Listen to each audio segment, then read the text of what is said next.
Welcome to the road to the NHC, first edition here on this weekly show. That's your ticket to the 2025 National Horse Players Championship in Las Vegas. So each week we're going to dive into the world of online tournament play, showing you the ropes and how to navigate through feeders as well as qualifiers. So if you're looking to get into the game, we're going to guide you through setting up your NTRA account and strategize your entry into the pick and pray and live contests.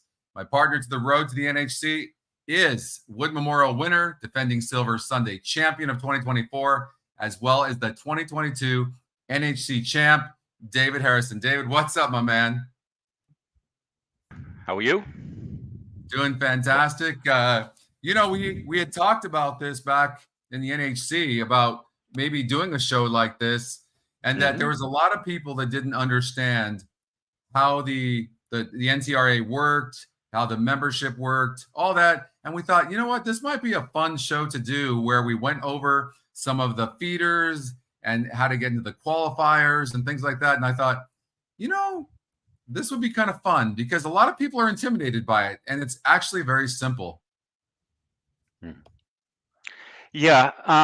I was one of the ones who was intimidated, to be honest with you, in the beginning, listening to, in the beginning, Steve Bick broadcast from the NHC, and you see all the names and you figure, okay, I've got to join. You got to online qualifiers, on track qualifiers, and you start thinking it's just a monumental task to get there and to cash. But so I think having a show like this to guide people, especially novices, to the path to the NHC is really would have been helpful for me back in the day also, because coming from the horse's mouth, no pun intended, it shows you that I qualified in 2018 for the first time, and a couple of years later, I'm an NHC champ. So if it could happen to me, new listeners, novice players, it could happen to you too. So I would encourage everyone to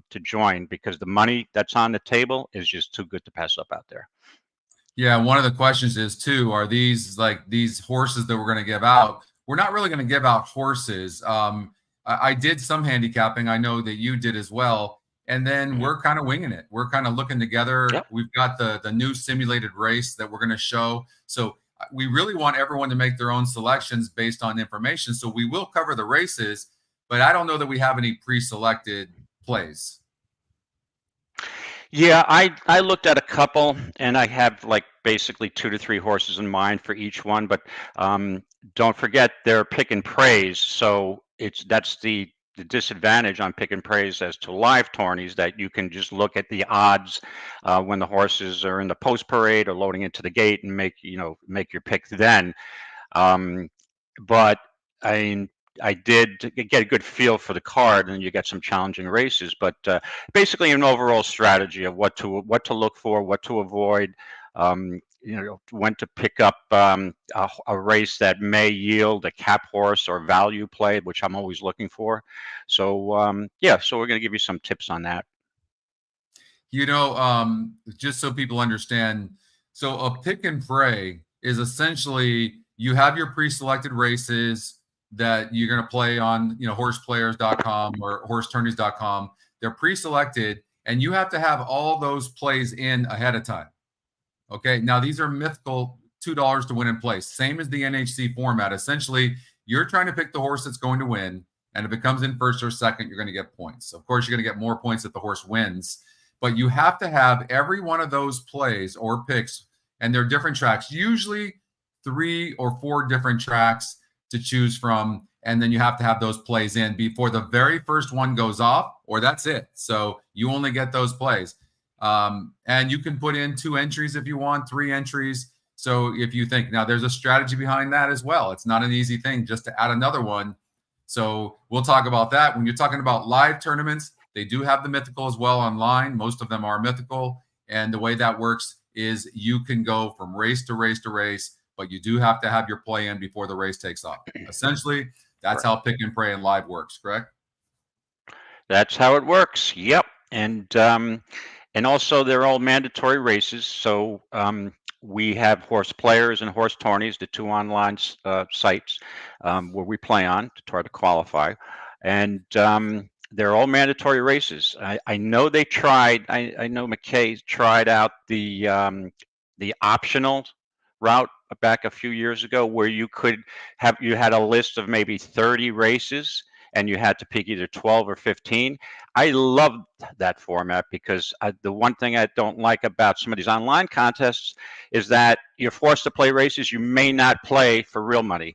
So, and maybe tracks that you're not as familiar with. I'm a Naira guy, Gulfstream, Kentucky, but when it comes down to, maybe Laurel and Tampa, I don't play a lot there. I'm going to change that this year. Focusing a little more on the Maryland circuit to get more familiarity with that track. But so they all are mandatory. So everybody's playing the same races. So the one thing is, when you get a value horse or a long shot, what we call a cap horse, that you need to have that. It's very helpful if you have that horse, right? If there's a $60 horse coming in. So we're going to welcome in Chris Walsh. Of course, he's the host of the Stretch Run show. And Chris is going to help us through, going to show you guys how you can set up an NTRA account. It's super easy to do so. Chris, what's going on, brother? Not much. Good to see you, Scotty. David, good to see you as well. We're gonna kind of dive right in here and get going. I'm going to share my screen here as we look at the NTRA page. One important thing, that if you're going to qualify for any of these contests for the road to the NHC, you need to be a tour member or a member of the NHC.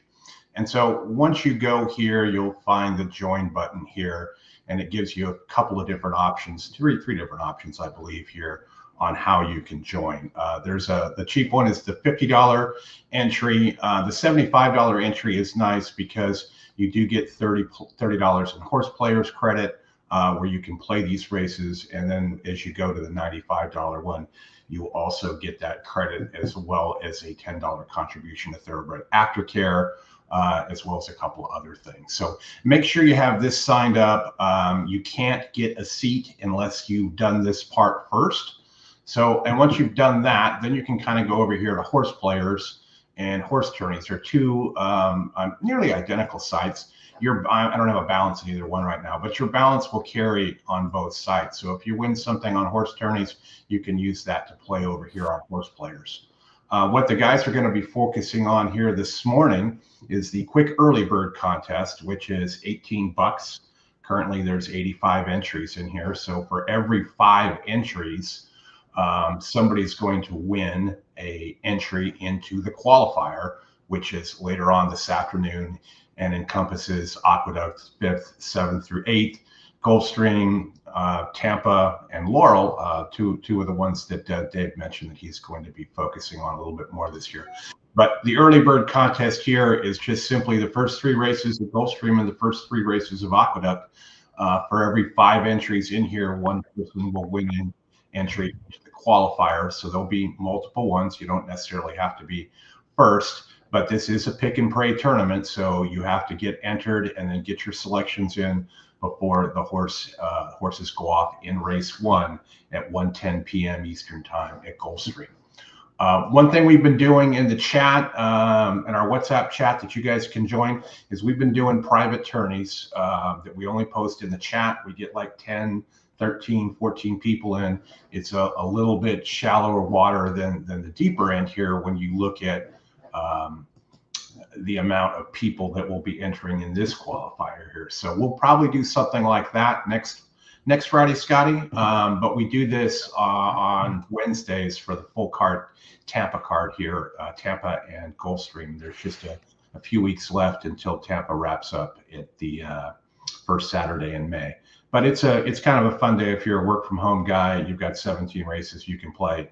It's a live format, so you can alter your picks up until post time, or you can put them in ahead of time and then kind of check in the afternoon and sort of see where you're at. But that's Scotty. That's the brief overview there on how you get into the NHC, as well as kind of getting into tournament world. Okay, so what you guys want to do is you want to go to the NTRA.com, go create an account. I would suggest the middle one at $75 because essentially you're going to get $30 credit that goes into, so you'll be able to play if you want to play with us. We're going to play right now this feeder that's coming up. Can you go to that? Yeah. So you want to sign up here. It's super easy to sign up.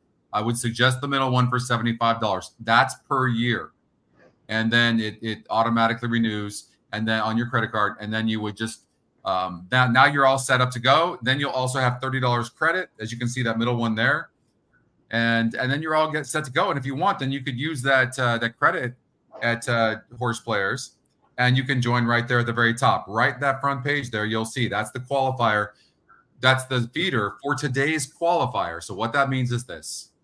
You're going to, if you enter this for 18, set up an NTR account 1, then enter this 2 for $18. You should still have $12 in your account after that.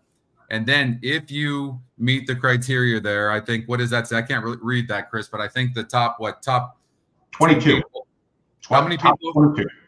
Top 22 people, you won't have to play the $75 one at the top there to get into the qualifier. So that's why people play the feeders, because it's a lot cheaper. Now you're facing more people, and but still it's a really good experience at a cheap price to learn. And then hopefully you're in the top 22. Now you don't have to pay the $75 fee to get into that qualifier. Now, if you happen to do well in the qualifier, well, now you've just qualified for the NHC 2025 in Vegas. And if you've never been or ever been a part of it, it is the best time. So especially for us horse players. So, okay. Thank you, Nathan, for that. It looks like Scotty. Yeah, it looks like there's going to be two seats guaranteed here based upon the 143 per one. So they're going to get to 286 there. And 22 people will get in. If you get in the top 22 here or whatever it ends up being, it will automatically enter you in here. Now you'll have to go here and enter your horses and do all that, but you'll see that entry show up under my entries if you get that far. Okay. Yeah, this is gonna be a lot of fun. So we're gonna hit up and we're gonna be able to show the races live as well. Thank you to RTN as well. What's up, Deb Martin? And a lot of new people in here as well. Good to see you guys. It's going to be a lot of fun. Nate is correct here, Scotty, is that your credit won't show up until tomorrow. So if you're looking to use that 18 to play today, that credit won't. It takes about a day to show up. So all right. Well, hopefully people are going to be willing to put some money into the to this feeder account and play with us. And it goes by fast. You're only talking about race 1, 2, and 3, correct? At Aqueduct and Gulfstream Park. Gulfstream starts it off at 1:10 Eastern. That gives you guys about an hour and 15 minutes or so to kind of cap the early bird and then get into the Friday feature. Okay. That's all right, guys. I'm gonna leave you be. Good luck, everybody. Join us tomorrow around 11:30 Eastern on the stretch run. We'll have the last 2 races at Dubai, the Shima, and of course the World Cup, and then the full Gulfstream card. And we won't be wrapping up until we get through the Florida Derby. So it should be a fun day. Can't wait to see everybody tomorrow. Thank you. Have a good one, folks. All right, my man. Thank you, Chris. All right. So we're going to. All right. Tab. So let's see here. We're going to share this here. Add to stage. There we go. All right, David, okay. It's just you and I on our own. Can we handle it? All right. I hope that we can. Well, at least we can have some fun. I can tell you that much, because the one thing about horse playing and playing along with somebody during the day, and we can banter back and forth all day long, have a few laughs. Hopefully we don't have too many tough beats today. And yep. But we hope to help qualify some new horse players or seasoned horse players who haven't qualified to the NHC, which just is a fantastic event. Yeah, by the way, at Racing Downwind, that's Dave. Wonderful guy. Met Dave at the NHC and super handicapper as well. You might want to follow him on Twitter. And Kevin, what's up? Hello to everybody. Musicians Reveal podcast. Welcome. Nathan, see so many familiar faces. And there's a lot of great stuff coming up on EquinEdge this year, you guys. You want to watch the Stretch Run show. Do you know, David, the Stretch Run show between Twitter and YouTube last week on Saturday's show had over 14,000 views. And I was one of them. Yes, Yeah. I was one of them. It was a great show, which is fantastic. Yep. So we got big things coming down the pike here. Yep. We do. What's up, Austin? Good to see you. And Joe, what's up, John? What's up, John?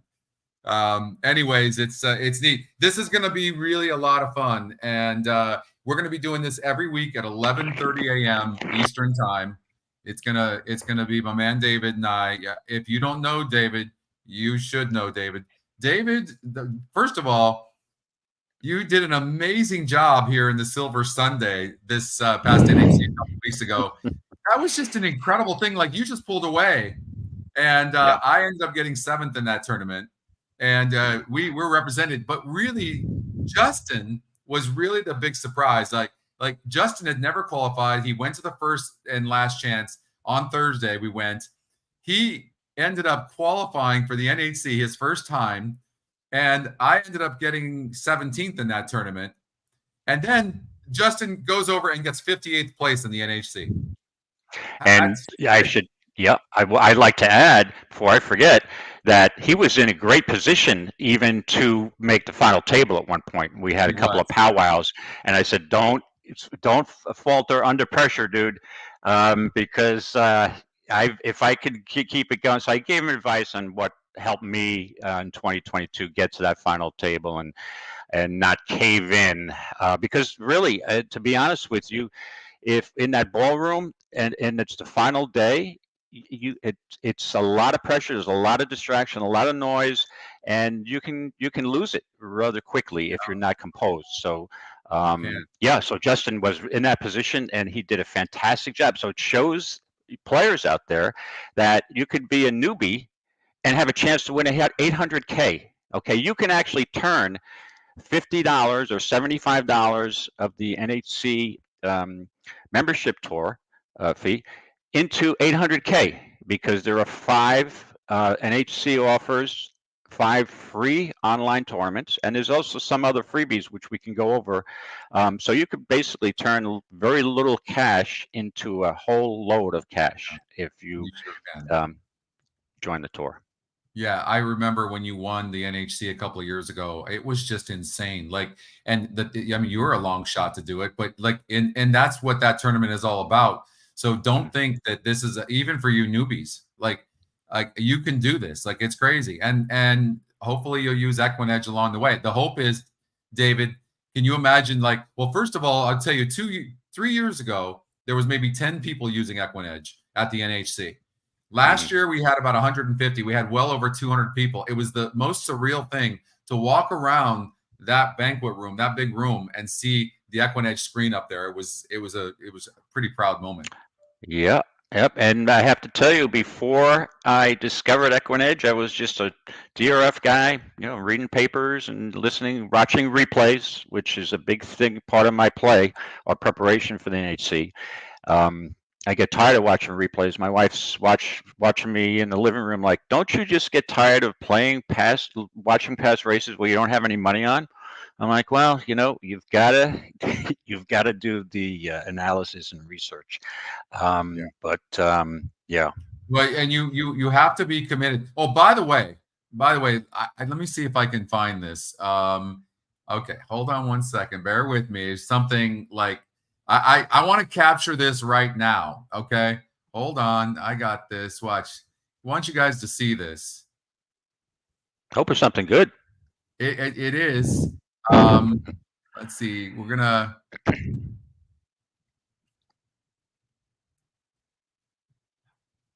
Oh, of course they don't have it now. All right. Well, there's points, as you know, David. You know that there's points in the NHC Tour, and yours truly happens to be number 1 in points on the NTRA right now. And you, my friend, are 5th, right? Well, there's a little issue there. I found out there's some kind of technical issue with the computation. I was on the NTRA website yesterday, and it had a little bit of a different feel to they had maybe the top 10 up there, and you were second. Somebody was in front of you, but they had the silver, I'm sorry, the first chance, last chance tour points, they had it doubled. So they had it there twice under your profile. Oh, so So I'm I'm like, relegated to how second. did, Okay, that just motivated me more. All right. yeah, That's so it. I don't know. There's an updated leaderboard coming out, and I'm hoping you're at the top and I'm fourth, but I'm not sure. I know Frank Story Sorry. was second, and he's announced that he's chasing the tour. Yeah. So I was thinking to make the same announcement, but I'm going to hold on to that right now. I'm not sure I'm I'm chasing going to the chase tour. this thing as well. Why not? I mean, we're going to be doing this anyways, this Yeah. series, Okay. and but you have to be committed to it. I wouldn't say it's a lot of work, but you need to first get your NTRA account and make sure Yeah. you have that, and then make sure you build an account with horseplayers.com and horsetourneys.com. That's super easy to do. Put a little bit of money in there. It doesn't take a lot of money to do this, and I can tell you, you're going to want to be there in 2025. It's going to be a fun time, and I'm hoping that we can the goal for me would be, if for 2025 through this show, David, I think we're hoping that we can get maybe 10 to 20 people that help them qualify for this tournament. That's my hope. That's my goal anyways. Yes, yeah, let's get people in there, because I have to tell you, it is a life for me personally. It was a life-changing score, and I have to tell you that it if you're ever dreaming of a big check, it's possible. Okay, I always tell people, if I can do it, then you can do it. So I will give you a quick story that I'm in my, I guess, pre-retirement age. So when I go to parties these days, you get a lot of friends, relatives saying, "Hey, when are you retiring? When are you retiring?" So my answer was always, even maybe 5, 7, 10 years ago, I'm like, well, right now I can't even have a focus date, but when I hit the NHC, when I win the NHC, I will retire. And they go, "What's that?" So I explained it to him, like, "Oh, everybody's thinking this guy is out of his mind. He's dreaming that he's going to retire after he hits some kind of mythical tournament out in Vegas. What's he drinking or what's he smoking?" But you can. That's why I would encourage everybody to join it. So it can be a life-changing score for you. It can, and it doesn't have to cost you a lot of money to do it. And not to mention, it's just really a lot of fun. And I'll tell you what, and you know this very well, when you get on a roll, you just hope that the timing, everything, your karma, your energy, everything you're bringing, that's to the table. You want to make sure you're in a good place, because if you get on a roll at the NHC, that's a good time to get on. And all of a sudden you're just like winning and hitting, and it's really, really a lot of fun. And David, to that point, and this kind of happened to me in the last tournament, and they talk about this, I think, on the NTRA site. You want to choose your table very, very wisely. Now, we're going to be giving you little tips here and there. I just learned this year, and it's not that the person was a bad person, but like literally was asking me questions every 5 minutes, and it made it really tough for me to concentrate. And so you can actually go on ahead of time if you do qualify and choose the table you might want to be at. Right. Table dynamics, I learned my first NHC in 2018. Table dynamics are very important. Luckily, a buddy of mine was there at the table, but after the first day, my buddy, who was also from New York, we had a private conversation, and we both agreed, interesting table, huh? Now, you're going to meet people from all over the country, and likes, dislikes. I mean, you might have a guy who wants to talk politics, who's taunting, and I'm basically touting a candidate, and you might have somebody who doesn't talk whatsoever. You might have a guy who yells during every race, and I have to tell you, if people who have qualified and new people who hopefully will qualify for 2025, don't be afraid of moving if you're distracted. You can move in your table, or there was plenty open seats this year around where I was sitting. So yeah, I won't mention any names or any specific years because I don't want to offend anybody, but I can't take a guy who's yelling, screaming every race that it's like it's the final race on the final table of, to win 800K, when it's the first or second race in a tournament. I want to yell too. He might be yelling, excessively for his horse when my horse is alongside him, and I could be yelling. So that's a distraction for me. And I've left the table before, and I wander through the ballroom when I get on a roll. On Sunday at the Silver Sunday tourney, I started wandering because I can't get the distraction at the table. Sometimes people want to talk. I'll come back. And so, yeah, table dynamics is very important. So don't be afraid to offend anybody. And same thing with me. People may not like to sit with me because I'm pretty chatty. So, and offer some feedback or opinions, and some people don't like that. So I think I've had a few people leave my table too. So that's fine. I highly doubt that. I highly doubt. They're probably staring at whatever your screen, trying to figure out what you're playing. So they might have been intimidated by me, right? I listen. I want to give a shout out to the Stronach Group, to the Naira, Tampa Bay Downs. Like they're sharing their feeds. We're starting to get more of these relationships here at EquinEdge, and it's really, really nice. So I couldn't be more thankful for them allowing us to share this with you guys. So if you have any connections at any of these tracks, or you can email them, or you can go on Twitter and social media and tell them thank you for sharing this with EquinEdge so they could share it with us. That's always a good thing. Okay, so it's not always the norm, believe me. So we've got Tampa Bay race number 1 coming up. We've got Laurel race number 1. Now, of course, just for fill-in time and things like that, we'll probably look a little bit at that. But we're going to be mostly focused around races 1, 2, and 3 at Aqueduct and Gulfstream Park, as that's part of the feeder. If you are playing in the feeder or you're entered in the qualifier, please let us know in the chat room that you are. So we want to help you, work with you, but we'd love to know, okay, if you are in this feeder. So the first feeder, we're in race number 1 at Gulfstream Park. David, I've got the screen up, and so let me explain to people what these things on the left are. The money bag. What the money bag is there are 10 long shot algorithms besides the EquinEdge long shot algorithm, which is the best one of them all. And this only wins about 10% of the time, but you get some prizes. So people like it. I don't use it all the time, but people do like it. And I took it off one time and people freaked out. So I kept it there. This is new right here. And what this is, let me cover it here. Okay, so what this is telling you, it's our new horses to watch that's going to be released here probably in the next month or so. This horse, this 5, happens to be the top win percentage and EE second pick. And in that scenario on our website, they win 26% of the time with a negative 11% ROI and 63% in the money. That's what you're dealing with here with this bronze horse, the 5. With the 7, you see a gold 3-star.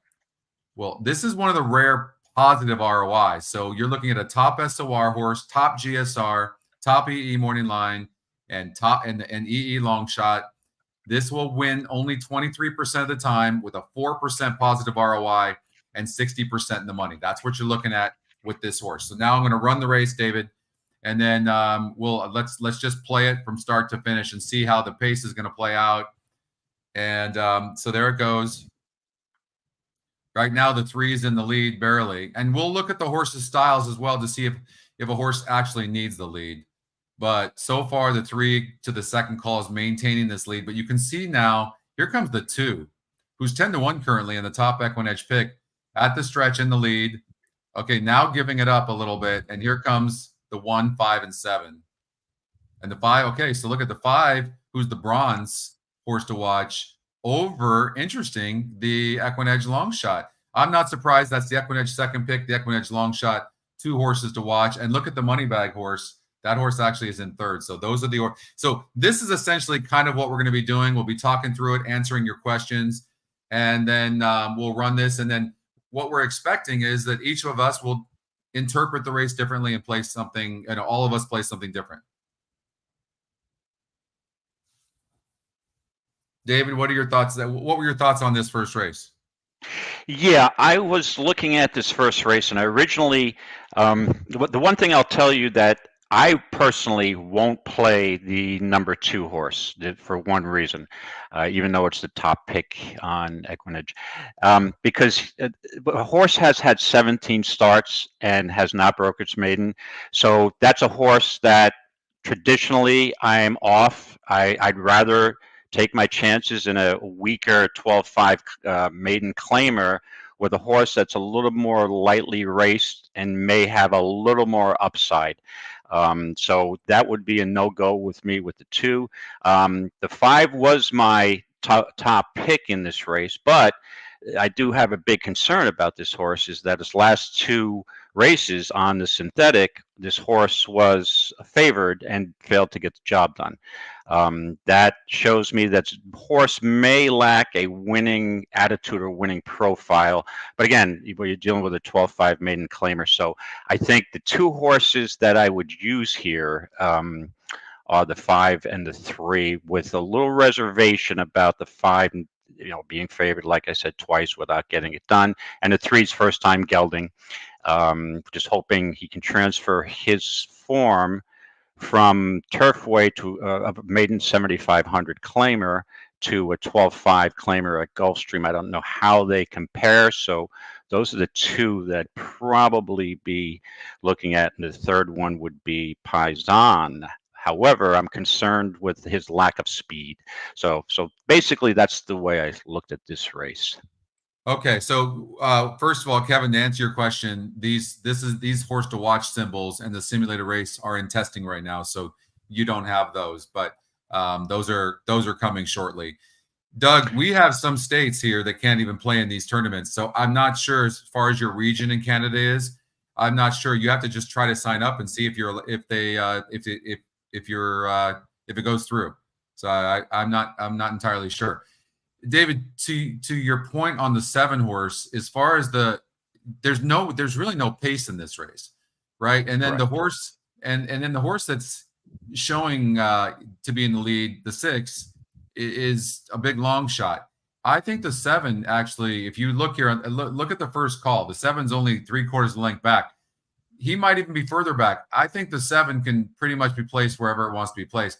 I don't like the 5 to win the race, only because at 62% and 31%, this horse spit the bit out. So meaning stopped late. Mm-hmm. I think the 7 is very logical, which brings me to this. And for those of you, Washington can't play, Lex. Yeah, for sure. Which brings me to this. I feel strongly the 7's going to win this race. And you and I sometimes have different opinions on this. And I know there's different variations of this.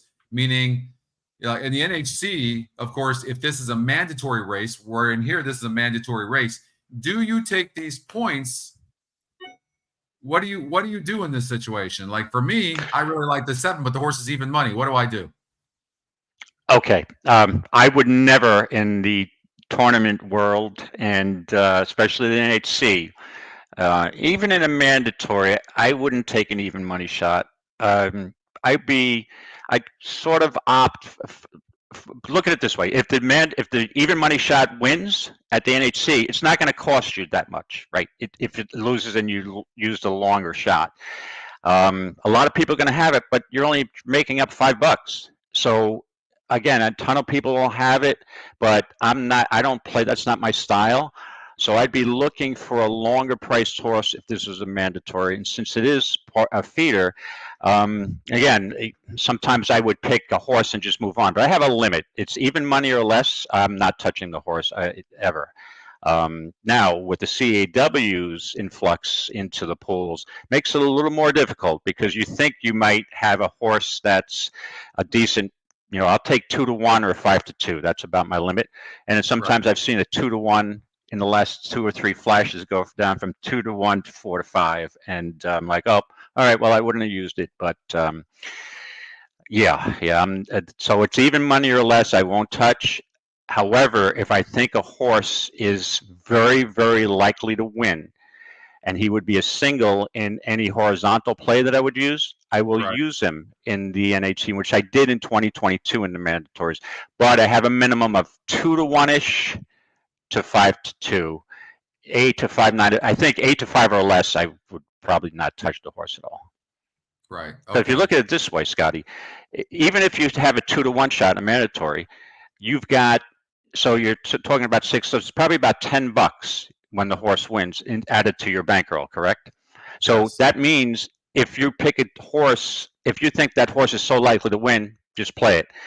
Because if you're playing a longer shot, you say maybe a 12 or 15-to-1 shot, is that horse, if that horse finishes second, is he going to pay $10 to place? You'd be surprised sometimes. It's $7 or $8 depending on who wins the race and how much money is in the place pool. Yeah, so those are my limits there on the mandatories. Okay, David, to answer your question, there you go. Yeah, this is the other site was staging. Okay, so so yeah, and then this is prod, right, as you can see. So this is a synthetic race, by the way, and there is 59 minutes before this race. And so, okay, David, so in the qualifier, who recommended?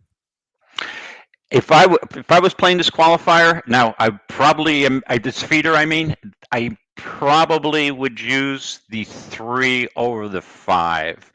And certain times I will take 2 entries, and you have to pick your top entry, your top pick, and a second pick.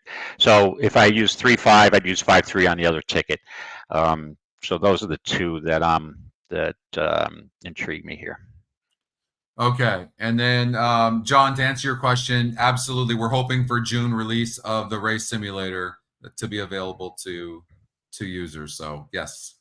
And Scotty, yes. I just wanted to point out one thing. So the money bag horse on this race is the number 1. So the money bag can be different than the long shot. It is that there's 10 different, actually 10 different algorithms that make up the money bag. There's like 10, meaning they're all different, but they're all around a 10% win. So, and I believe they're about in the money. I think it's about, I want to say 30% in the money. So, but the EquinEdge long shot's much better than all of them. So that's why when me and John were working through the algorithms, the long shot algorithms, because I knew we needed a long shot one. I think it's one of the most important features we have. When we were working through that, it was clear when we were creating all these different ones, it was clear that the EquinEdge long shot that you currently see was much better. Now, on staging, which is this one here, you can see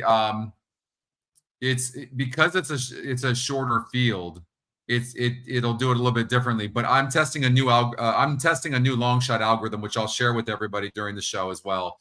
And so I'll switch back and forth to screens. This is the picks up here are what everyone's seeing now. So that is, let's see here.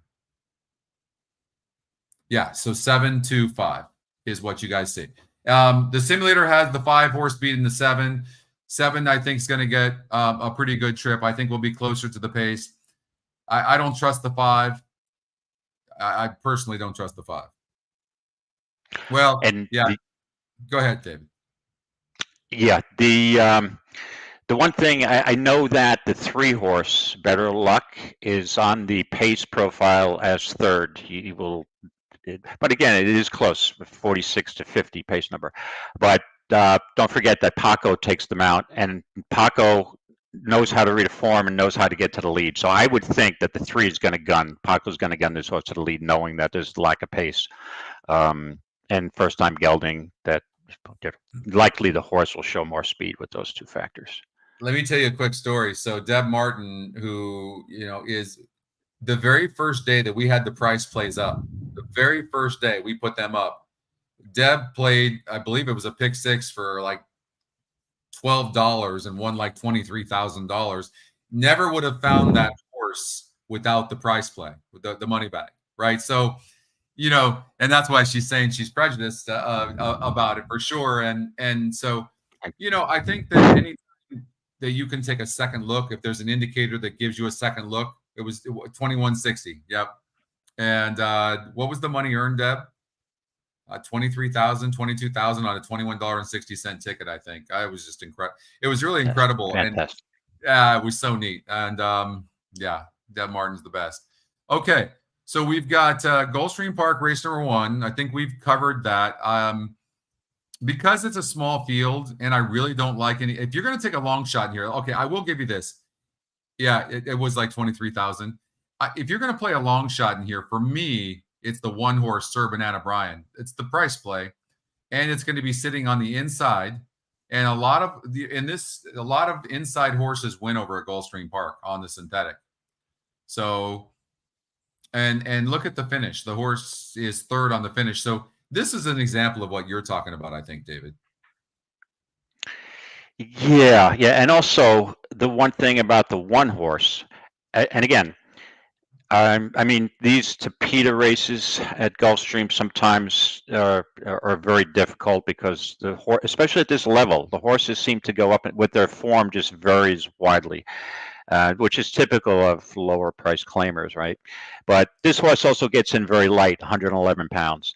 So was there an updated weight maybe? But so that's another thing. But I mean, Hertog's barn has been rather cold this championship meet. So, and the horse didn't show like it has a lot of speed, enough speed for this race. But I could see how you would use it. And again, some of the contested horse players I know approach the feeders and qualifiers a little different. They will just bomb. They'll just everything. They'll take the longest or a second longest price in the field, and the way to play. That's the way they play. And hey, I mean, some days if you have some long shots that don't look good on paper, you could get it done that way. But in the feeders, I prefer. Now the feeders, don't forget, are always the early races, early bird feeders for these, especially the Friday tournaments we'll be doing. So they're smaller fields normally. So you usually don't get very rarely get a cap horse in some of these races. Just generally, the earlier racers have smaller fields.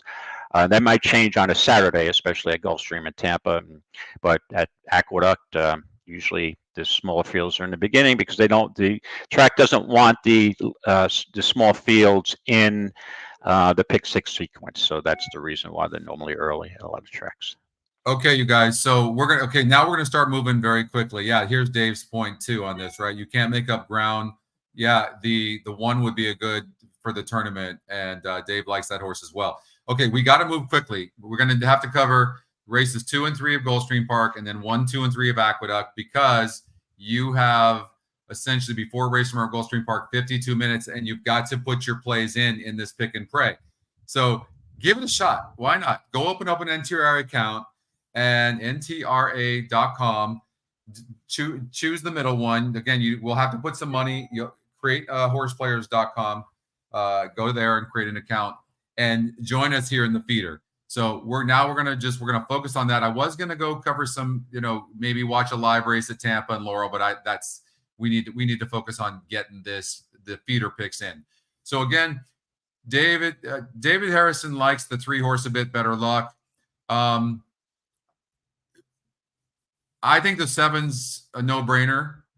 It's my opinion in that Gulfstream Park first race. Let's see. I'll share this tab right now. I think the 7 is. The 5 horses burned a bunch of money, but you're getting some prices on that horse too. So, but I think the 1 horse on the inside, hopefully that horse gets first or second at 6-1, and that would be a play. But I mean, if the 5 horse stays at these odds, then that would be good as well. All right, let's go to Gulfstream Park race number 2. David, I'm going to get rid of let's see here. First of all, I'm going to sort by the pace so we can get rid of these 1% horses that aren't likely to win, so we can show hopefully a full screen. All right, so now what you're going to be looking at, I've sorted them by pace. So you're going to see all the fastest horses up at the top. No, you don't have to link it, Eric, at all. Oh, the number 1 is a Bruno pick. Speaking of Bruno picks, you guys, we're thinking there's a chance that you're going to be able to see Bruno's picks, ratings, videos be on our site, maybe even as soon as today. And all you'll have to do is go by the workouts and down below, and you'll see it. So crossing my fingers that we'll have them today so that you can have those for the Florida Derby tomorrow. But good stuff. Excited to bring Bruno's workout reports and videos to our site. So we partnered with Bruno. Okay, let's run this race. Again, the pace horses I've sorted are all at the top. So here we go.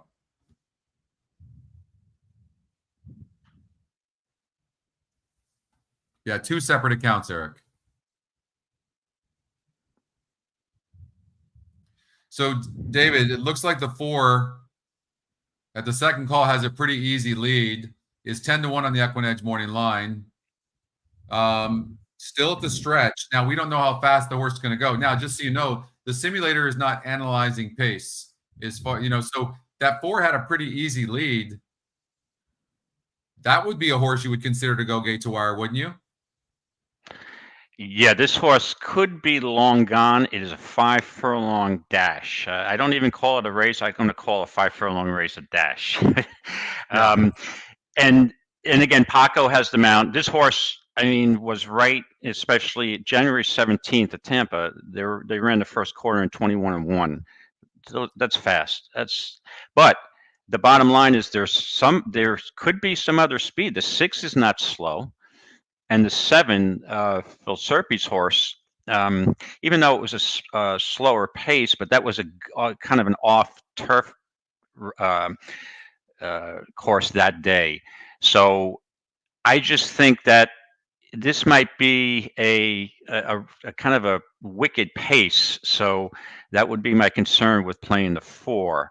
And the 1 I originally looked at, and again, Brian Lynch, he's had a good meet there, and first time turf, moving from synthetic. But the issue I do have, I don't really particularly love the rail draw at 5 furlongs at Gulfstream on that turf course. So I have question marks about a lot of entries in here. And again, maiden special weight 5 furlong on the turf is really not my specialty race that I would focus on for optionals. But yeah, so at this point, I think there might be a pretty strong pace here. So that's going to affect the horse I'm going to pick. Dave, you got a message here from a special person. Hey, champ. How you doing? And thanks for joining in. Yeah, thanks, Michael. That's a great compliment from Michael, one of the top tournament players ever. He ranks, right. I think he might even be ranked at the top, right? I think he is. It's like, so incredible. I'm new to the world, in the last 5 years. So I'm just kind of getting into it. And I never really took it that seriously. But then you get to that NHC and the energy, and then just all the people walking around, and it's just it's so much fun. And thank you, Michael. Really appreciate you commenting on the chat, and we'd love your opinion on anything too, and love to have you on the show if that would be something you'd be willing to do. Absolutely. And again, it's great meeting Michael 2022, 2023. He's one of the names, I have to admit, Michael, you're one of the names who intimidated me when I first qualified. I'm like, how am I going to compete with guys like this, Bajek and Paul Weiser and all these guys? I can name probably 24 horse players who I totally respect. And I don't mean to leave anybody out, but yeah, those names did intimidate me. And Mike's he's a really nice guy. And I've met so many new friends at the NHC from all over the country, still staying in touch with a couple of guys down in Texas, one in Ohio, one in Montana. I can't imagine living in Montana, but you get all kind of different backgrounds. It's great. And Michael's a great guy. And yeah, so you'll make it's like only horse players understand horse players, right? So it's like my second family, and I guess yeah, it's just a lot of good times out there. Absolutely. Okay, so in this race, you can see the simulator. I'm not thinking the 2 or the 6 can get there, and the 5 horse is 3-1 on the EquinEdge morning line. It is a first-time starter. Now, in the first chance, last chance, the simulator gave me a 9 horse at Aqueduct that went off at, I believe, 53-1 or something like that for second. But so it's not as accurate with first-time starters, and I've seen horses like this that are not that far behind, and it's 3-1 on the EquinEdge morning line. You might get a price here on this 5 horse. So even though the simulator shows this horse, 3.5 lengths back, I wouldn't ignore this horse. But I do think these are the contenders for Gulfstream Park race number 2. David, do you have an opinion in this race? Yes. So with my reference to the speed concern here, I'm going to take a shot with, and I'm glad you mentioned the 5. I love the breeding. I love Speightstown, first time turf. You got Pletcher, you got Irod picking up the mount. This horse could be ready to go. However, 5 furlongs, this horse may want a little more ground, maybe better 6, 7 furlongs on the turf, but we'll see. So the other horse, so I'm using the 2, my strategy for the feeder would be 2 horses, the number 5, and I also gave a shot with the number 11, Marco T. Off the layoff, you get Gaffalione on the outside. If there is a speed duel, this horse, I love the outside post. You can track to see this horse should be relatively 3, 4, 5 lengths within the lead on the far turn, but we'll see. But I like the chance to stalk, but I will caution all the listeners out there that I never have luck with Christopher Clement for some reason. And I'm the biggest jinx on his horses, it seems, because anytime I play him, I don't think I ever cash. So I think I've gotten 0 for 20. And then when I don't play him, he goes like 8 for 8. So I just can't figure out, sometimes it's just, it's like it was weird luck. So in the feeder, I'm going to use 5 and 11. 5 and 11 for David. All right. Yeah. And the strategy is I would play hypothetically 2 tickets. So use 5 on 1, 11 on 1 on the other. So the only reason even though it is 3-1 on the EquinEdge morning line, I think the horse is going to get bet because of the connections. But especially long distance turf, I've seen fast horses with the GSR do well, even though they have low GSRs. This horse has a 45 GSR. For me, it's going to be too low. So I have to play against a horse like this.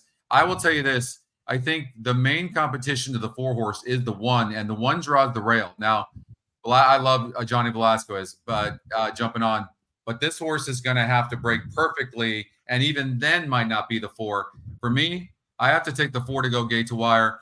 And the 11 horse early, I don't think is that fast.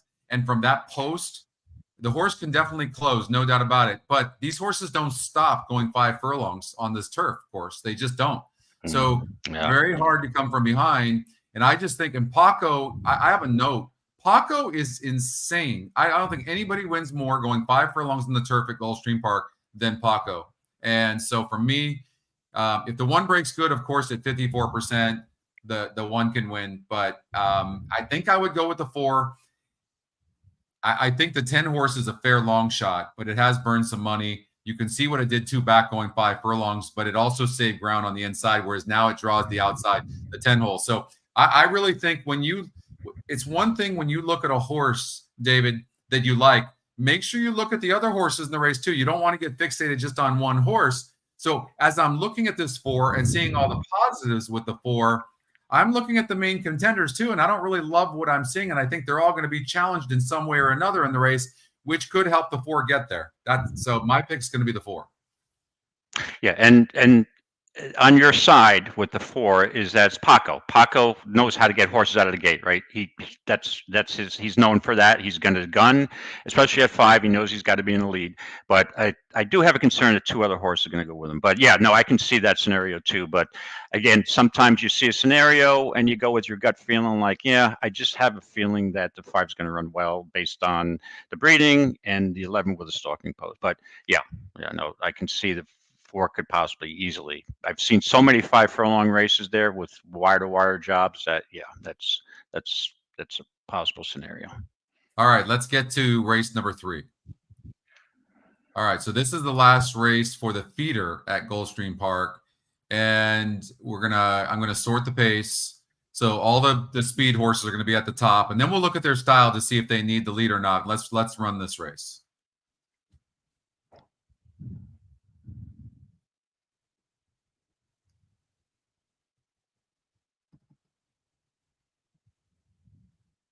So 6 has got a pretty easy lead, David. And my criteria is, does it have a lead at the stretch easily? And even at the 3rd call, the horse is already backing up. And that was with an easy lead. I don't like that. I mean, really falling back is this based on the simulator. And that's not the only thing. We have to look at all the tools. But for me, no, I can't get down with that 6-horse personally. Yeah, no, I agree to a certain extent. I mean, I'm also considering this horse raced in a maiden 12.5 and is now stepping up to 25. Not to say that's a huge difference. It's not like dropping from a maiden special into a maiden claimer first time, but also this horse is a new gelding, correct? So that is another change. It does show confidence in the horse, though. But does this horse really want to go a mile? I mean, the breeding would indicate that he does, but yeah, this is not. This is a little bit of a difficult race for me. Couldn't really get a handle on, but I think I would use the 6 as a second.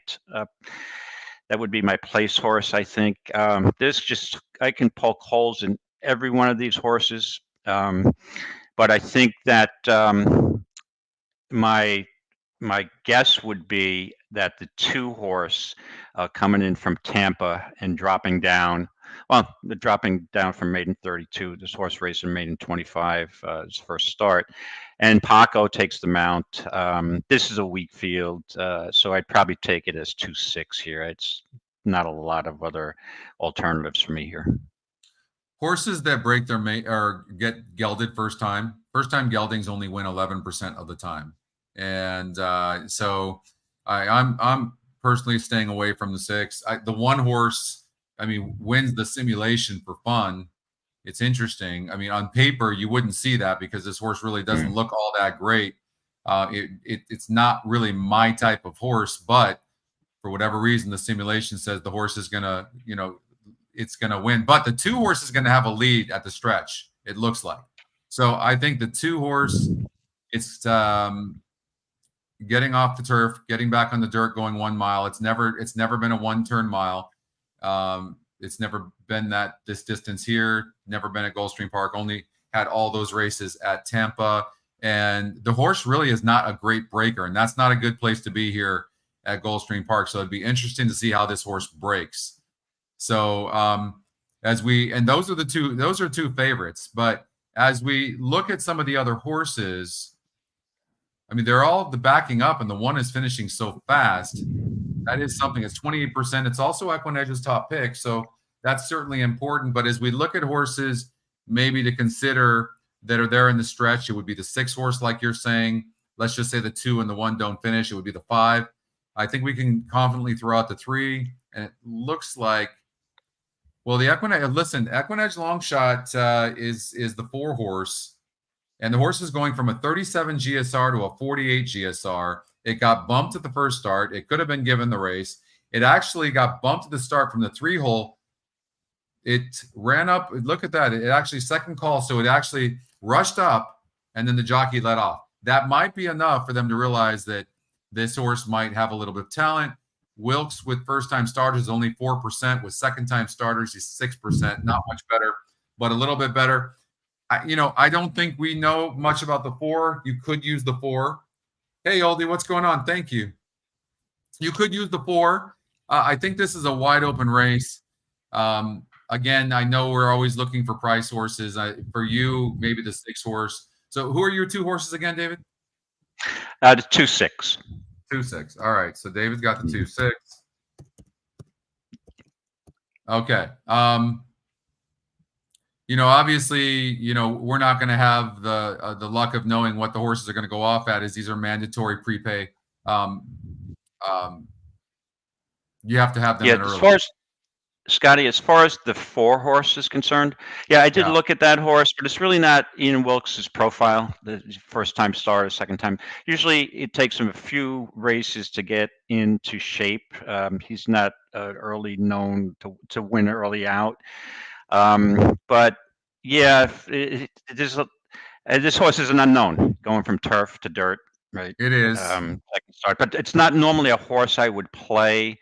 But again, if this horse did win, nothing would surprise me in this type of race because of the level. And that's an unknown. So, and again, that could be an angle, because you could say, well, these horses, their form on dirt is average, right? So Right. here comes the unknown, the invader that hasn't raced on dirt before. So that's a reason to give a horse a shot as a long shot. And sometimes I'll look for that angle. Hey, this is a stranger in the race, never tried the surface. Because it's never tried the surface, it's not getting bet. And sometimes just a surface change is enough to wake a horse up. So as long as you have some kind of angle or reason to play a long shot, there's always justification. Especially a lot of players don't like playing on off tracks, and I love playing off tracks because sometimes you find value there, where a horse has never lifted a hoof on a dirt track or some fast track. And all of a sudden, you put the horse in on a muddy or sloppy track, and it thrives because maybe the breeding. Hey, who knows? So, but that's an angle to say, hey, this horse never lifted a hoof, but the track is sloppy, the track is muddy. Let's give it a shot. So that's a reason, maybe a justifiable reason to play a long shot that would not look good on paper. So those are things I think are important to look for also. So when I'm looking at the simulated race, I'm looking at the EquinEdge picks. I'm also looking at the 1 and 2 holes. And I can tell you that the 1 and 2 holes, I believe the last time I checked this stat about a year ago, when you're going on the straightaway, one turn at Gulfstream Park on the dirt, that the 1 and 2 holes combined win like 40 or 50% of the time. So there's a high likelihood that the 1 or 2 is going to win this race. Now, what your strategy should be on this pick and pray, David, I mean, you like the 2 somewhat. I can see the 2 as well. When we look at their class, the SOR, it looks like the 1 has a little bit more class. When you look at the GSR, they're very similar. Actually, I take that back. The 1 horse has a 66 GSR, which is our breeding metric, and the 2 horse has a 54. At this point, I think we kind of know who this horse is already. Anyways, they're going to be coming, but we could see the one thing we do know is that if a horse gets a clear lead, it could be really tough. The reason I don't love this 6 horse, now I know it's lightly raced, is the last race against that 12-5 maiden claiming, that was a 30 SOR. That's our class number.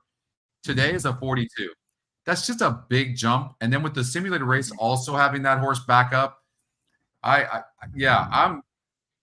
this is a tough race because when you look at this 1, it's not like this isn't like this horse has burned some money. So it's not like you look at this 1 and go, oh, I love this horse. It's tough to say that about this 1. The 2 is more lightly raced. I probably would be more down with your 2 horse than I would the 1. Yeah, I would agree. And also about the 6, I had mentioned this trainer has had a horse in the previous race that we're talking about. That was the first race. Sir Banana Brian is Hertak. His barn's been relatively cold there. Usually he does better than 6% at the Gulfstream meets, especially the championship meet. I mean, he doesn't have a ton of horses, but yeah, so that would concern me also. The distance, does he want to go the distance? But again, he is looks like the lone speed, but there are question marks. Again, I'll say 12.5 to 25. Yeah, that looks like a very weak race, that 12.5. But first time gelding, so a lot of unknown. Other than the pace number, in my mind, if you look at that SOR right there compared to the rest of the field, I mean, this horse is class compromised. Right. I use the word class loosely, obviously, with a 25,000, maiden group. But all right, let's get out to Aqueduct. So we've covered the races here from 1, 2, and 3 at Gulfstream Park. So you can start filling in your bracket, if you will, right? So let's share this tab so you can see this. Here's race number 1. So what you can do is you can just come over here and you can, buy an entry. I've already got 2 to the qualifier, so I'm not going to buy that. You accept the terms right here and you press confirm, and then it'll give you can put in your plays very easily, right? And you're going to put in your main play, and then you're going to put in an alternate play. Okay, that's just in case your main play gets scratched. And then there's only 6 plays.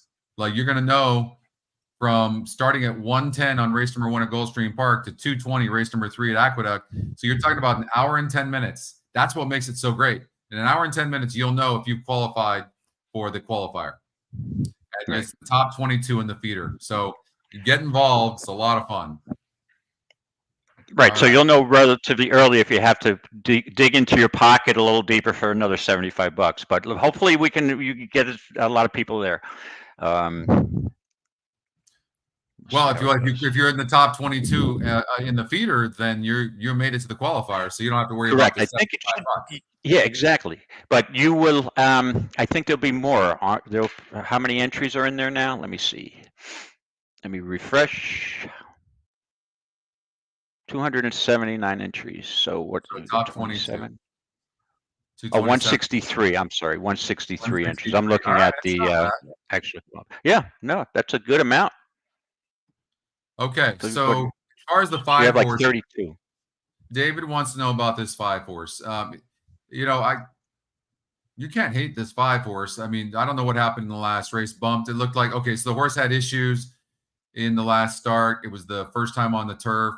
It has breeding for the turf, but I think this horse is better on the synthetic. If you look at the GSR Plus grid,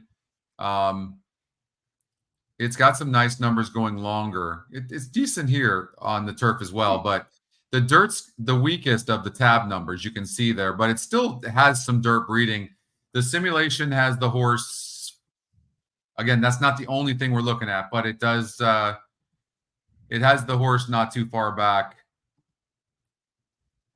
But Yeah, you we're can see talking it's about Tismark Spirit. Tismark Spirit. Yeah, and I'd like to point out with this horse, the reason I'm not using this horse is that its two fastest races were on sloppy tracks. September 10th at Monmouth and December 28th at Gulfstream. Those were his two best races. They're both off track. So we get a dry track. I'm tossing this horse. Yeah, it just looks okay, but this is a wide open race. Velasquez Exactly. is staying on this horse. I mean, he must think the horse is decent, to get on this horse. So, but Johnny's aboard. But it's okay. I certainly think the horse can win, David, for sure. Let's go here. Let's go to Aqueduct now, David. All right. This is your home turf, David. That's it. Oh, I have a lock here. In a 3-horse field, how could you not have you've got to have the win. You got to have the winner. No plays here. Yeah. This race just got unfortunately, when I looked at this race yesterday evening originally, I was intrigued. I mean, I thought any one of the 6 could win this race, depending on a pace scenario, because you had a couple horses with speed. But with the 3 late scratches, and actually that's like 2 of the 3 horses I liked. The number 2 horse, He's Got Degrees, is going to be long gone. I don't see it's really got the pace advantage here, and I think once this horse breaks and gets the lead, the race is over. So I'm not. And again, with 3 horses, you only need a win. I don't play 3 to 5 shots too often, but in this case, I'm gonna because there's no place money. I'm gonna bite the bullet and move on. Get that race out of the way using the 2. So Linda Rice claimed the 4 horse. They both have 42% win numbers, and Linda Rice claimed the 4 last time out for 62.5 and puts the horse in for 50. Now that's a pretty decent purse. And the horse is certainly a competitor. The Simulator race has the 4 winning by a length and a half, but it's going to be really tough to make the pace advantage for the 2 is pretty great. What do you make of this 4 horse Emerald Forest? As a matter of fact, I bet this horse last time out, and I was kind of had some misgivings when I realized the price was heading down very quickly after I bet it. It must have been a lot of CAW money coming in on that horse. So, yeah, I think I would originally have liked this horse better with the 1 and the 3 in the race, because that would have ensured a faster pace. But with the late scratches, I just think the 2 has such a pace advantage that the 4 and the 5 are just going to be chasing the whole race. So the pace scenario here just changed my mind, and I'm just using the 2. But I mean, Linda Rice off the claim is usually very, very good. What are the numbers on her? 12%. So she is off the She claim. is She is 27%. 27% first race off the claim. So that's one of the angles I go to. But I need to get a little bit more of a price. And again, I know I'm a value player, a long shot player, but in this case, it just seems to me this 2 has such a pace scenario advantage that, I mean, I again, 3 horses I'm not going to spend a lot of time on. I pick the 2 and move on, but it wouldn't surprise me, obviously, if the 4 or 5 won the race and somebody decided. Carmouche is good on the lead. He's good pressing, so he may press a little bit, and so we'll see how it goes. But well, look at you're getting Linda Rice and Kendrick Carmouche. That's 3 to 5, but C's get degrees with that pace advantage. Is also a horse to watch. I mean, this horse is got a big look, especially at 5 to 2. If this horse stays at this, I think it's a flip of the coin. I don't like the 5 at all. I don't think it fits with the 2 and the 4. I just think it's gonna. How easy of a lead is the 2 gonna get? It's got a huge pace advantage, but this 4 is a decent horse. That's a tough one. That's a tough one. Well, the strategy here. So if the 2 goes off at 5 to 2 and the 4 goes off at 3 to 5, do you just automatically have to take the 2? No, I will tell you this: you'll never get 5 to 2 on these 2. I'm looking at the numbers. I'm like, hold on a second. Am I seeing something? I thought the 2 would be 3 to 5, but I mean, in this small field, I was hoping that I could get fixed odds wagering here. Unfortunately, Monmouth, we're not close to Monmouth. I can't run down the road and play this horse at 5 to 2 because I would be all over that at 5 to 2. I think as post time gets closer, that's going to narrow.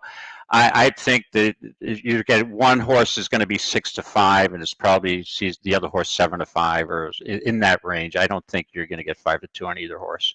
Okay. But we'll see. And it looks like Metro money's coming. Let's get on to race number 2, anyways. Okay. Yeah, to Ashley's point, 3-horse field, brutal, but it is what it is. Not much better here. We've got a 5-horse field. And I'm going to run the race. Let's sort the pace. You're going to see the pace horses in the front. Let's watch. Or the pace horses on top, excuse me. So the 3's got an easy lead here. You can see that with the pace number. 2's kind of chasing. Second call. 3's still there.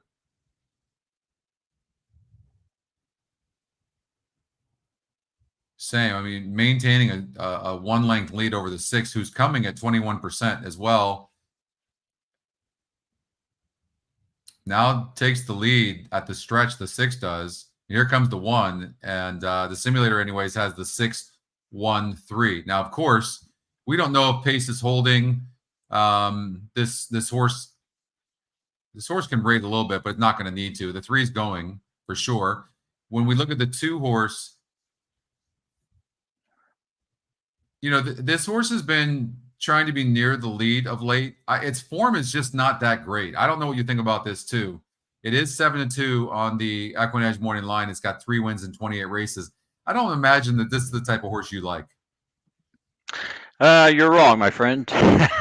I do like this horse a bit, the 2-horse in this case. But this is another little bit of an odd race. Well, just want to go over my opinion of what the track's going to be like today at the Big A, because that's my home track, one of my home tracks.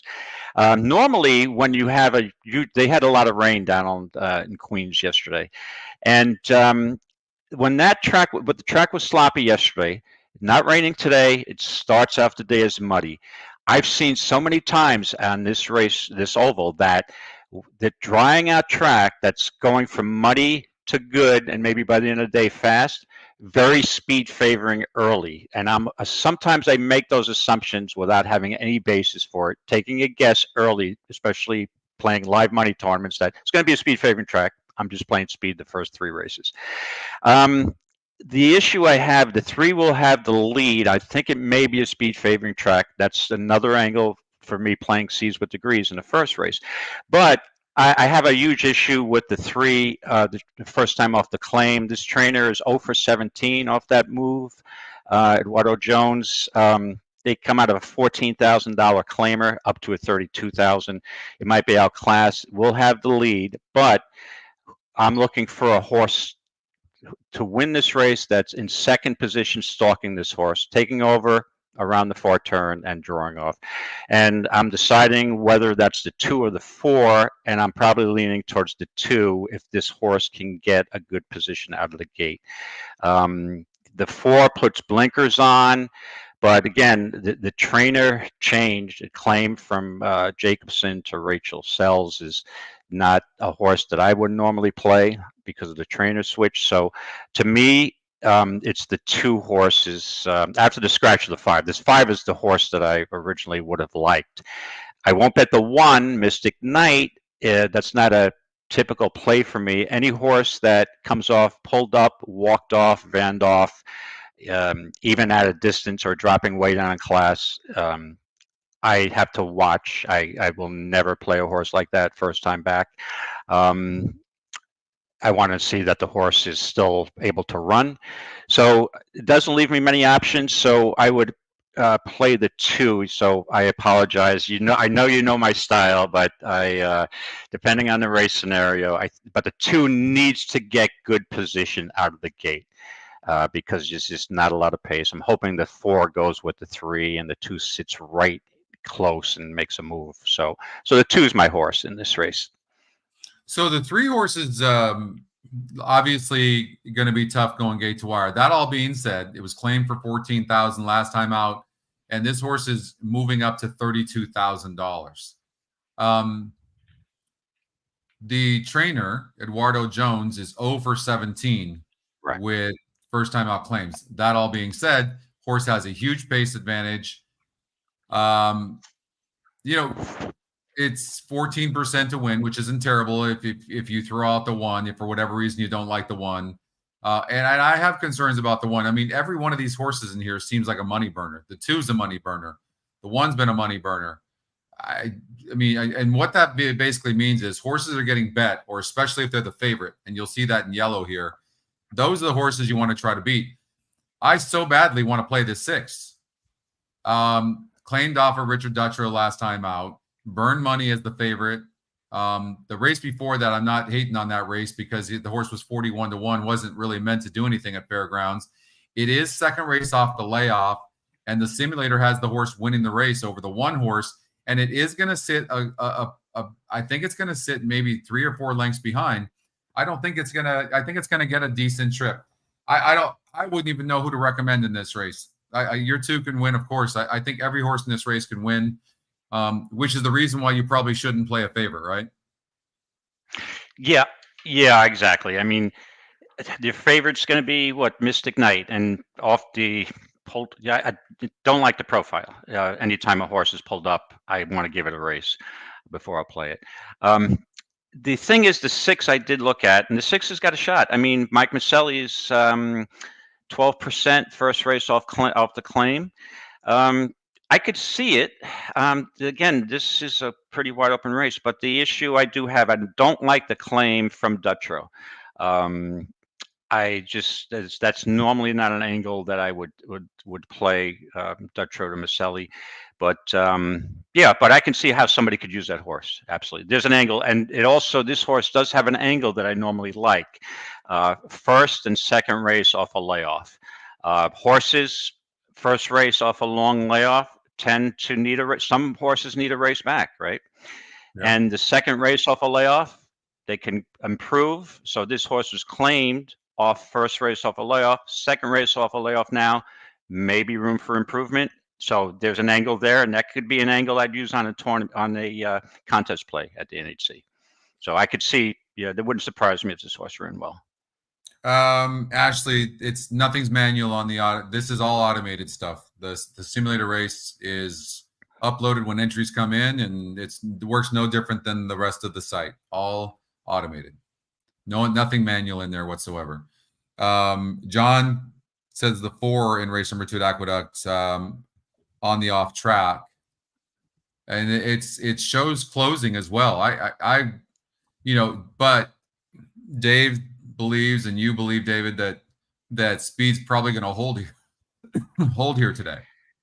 Yes, I think speed, and again, it's part of my strategy, and if there was a live money tournament at Aqueduct today, I'm going to assume that it's speed and be aggressive early with speed horses.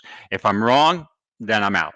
But because I think part of my strategy in live money tournaments is to get a lead, because I think you have such an advantage when you have a bankroll early that can give you the lead or within the top 3, that you have so many different options during the day.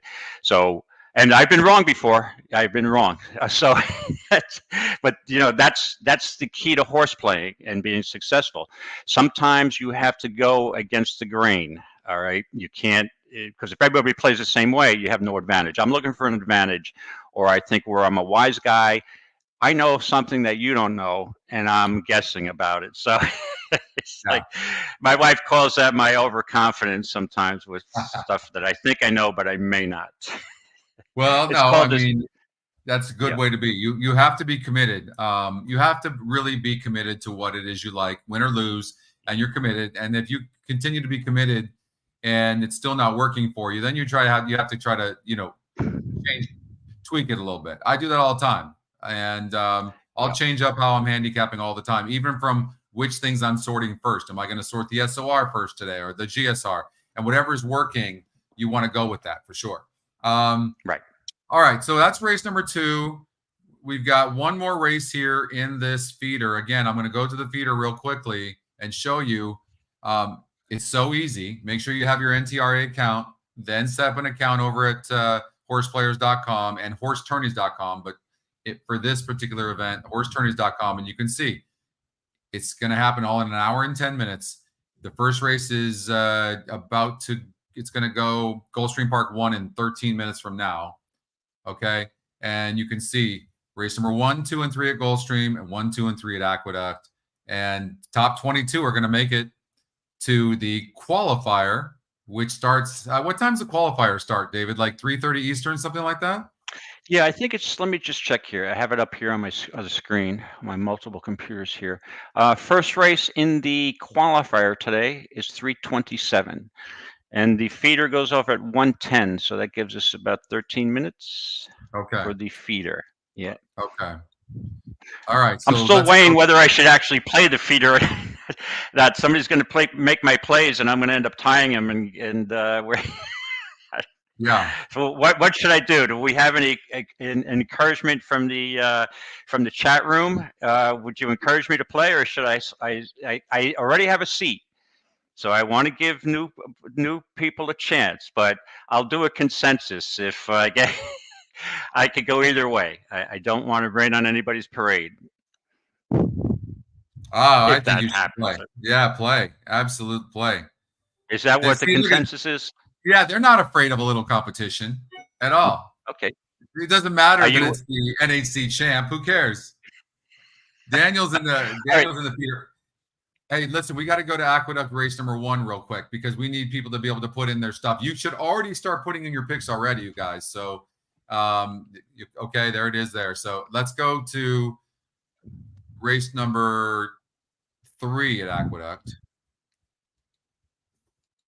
Okay, so I'm going to sort again by the pace. So all the speed horses are going to be at the top. Let's run the race.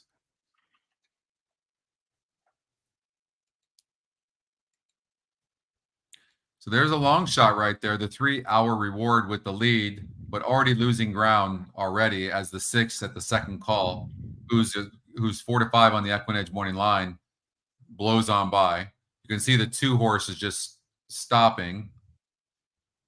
25 to 1 on the EquinEdge morning line. So I'm gonna get rid of that horse. Not likely. And the 6 horse. All right, David. So we really need your opinion in this race. Like, it looks like the 8 horse is the EquinEdge second pick. The 4 horse is the EquinEdge long shot. What that means basically is you give it a little bit extra love, basically, than even what the simulator says, right? Right. So. Yeah, this is a tough race, but I looked at every horse and I poked holes in every horse. The horse I will refuse to play is the 6 because that doesn't meet my parameters here. It's going to be even money or less, most likely. I can poke holes in this horse. This horse has been at the maiden 30 level 3 times. Last time as a favorite failed. This horse will probably run the same race it ran the last time. I would think after going through the field, I'm still trying to decide. I would think throwing out the 6, I'd use the 8. This 8 has been at this level for 2 races. Doesn't have the winning profile. 3rd time off the layoff. Mark Henning's 8%. He's a little on the cold side. So I decided to go to the 5, Dream on Cara. I know blinkers off and there's not a lot of speed, and the trainer off the claim is not. Let me look at the numbers. What's Gustavo off the claim? Gustavo off of the claim is 2% probably. 4%. 4%. Yeah, that's normally not a winning profile for me, not a wager I would consider. But just looking at the quality of this field and the fact that I could poke holes in every horse, and I don't like the favorite. The favorite can beat me. If the favorite wins, go on and move on. It's even if I get a place with the 5, it should be a pretty decent place price. The only other horse I looked at is the 3, Our Reward, thinking this horse could get a clear lead. 3rd time off the layoff. Bruce Brown's barn is going pretty well.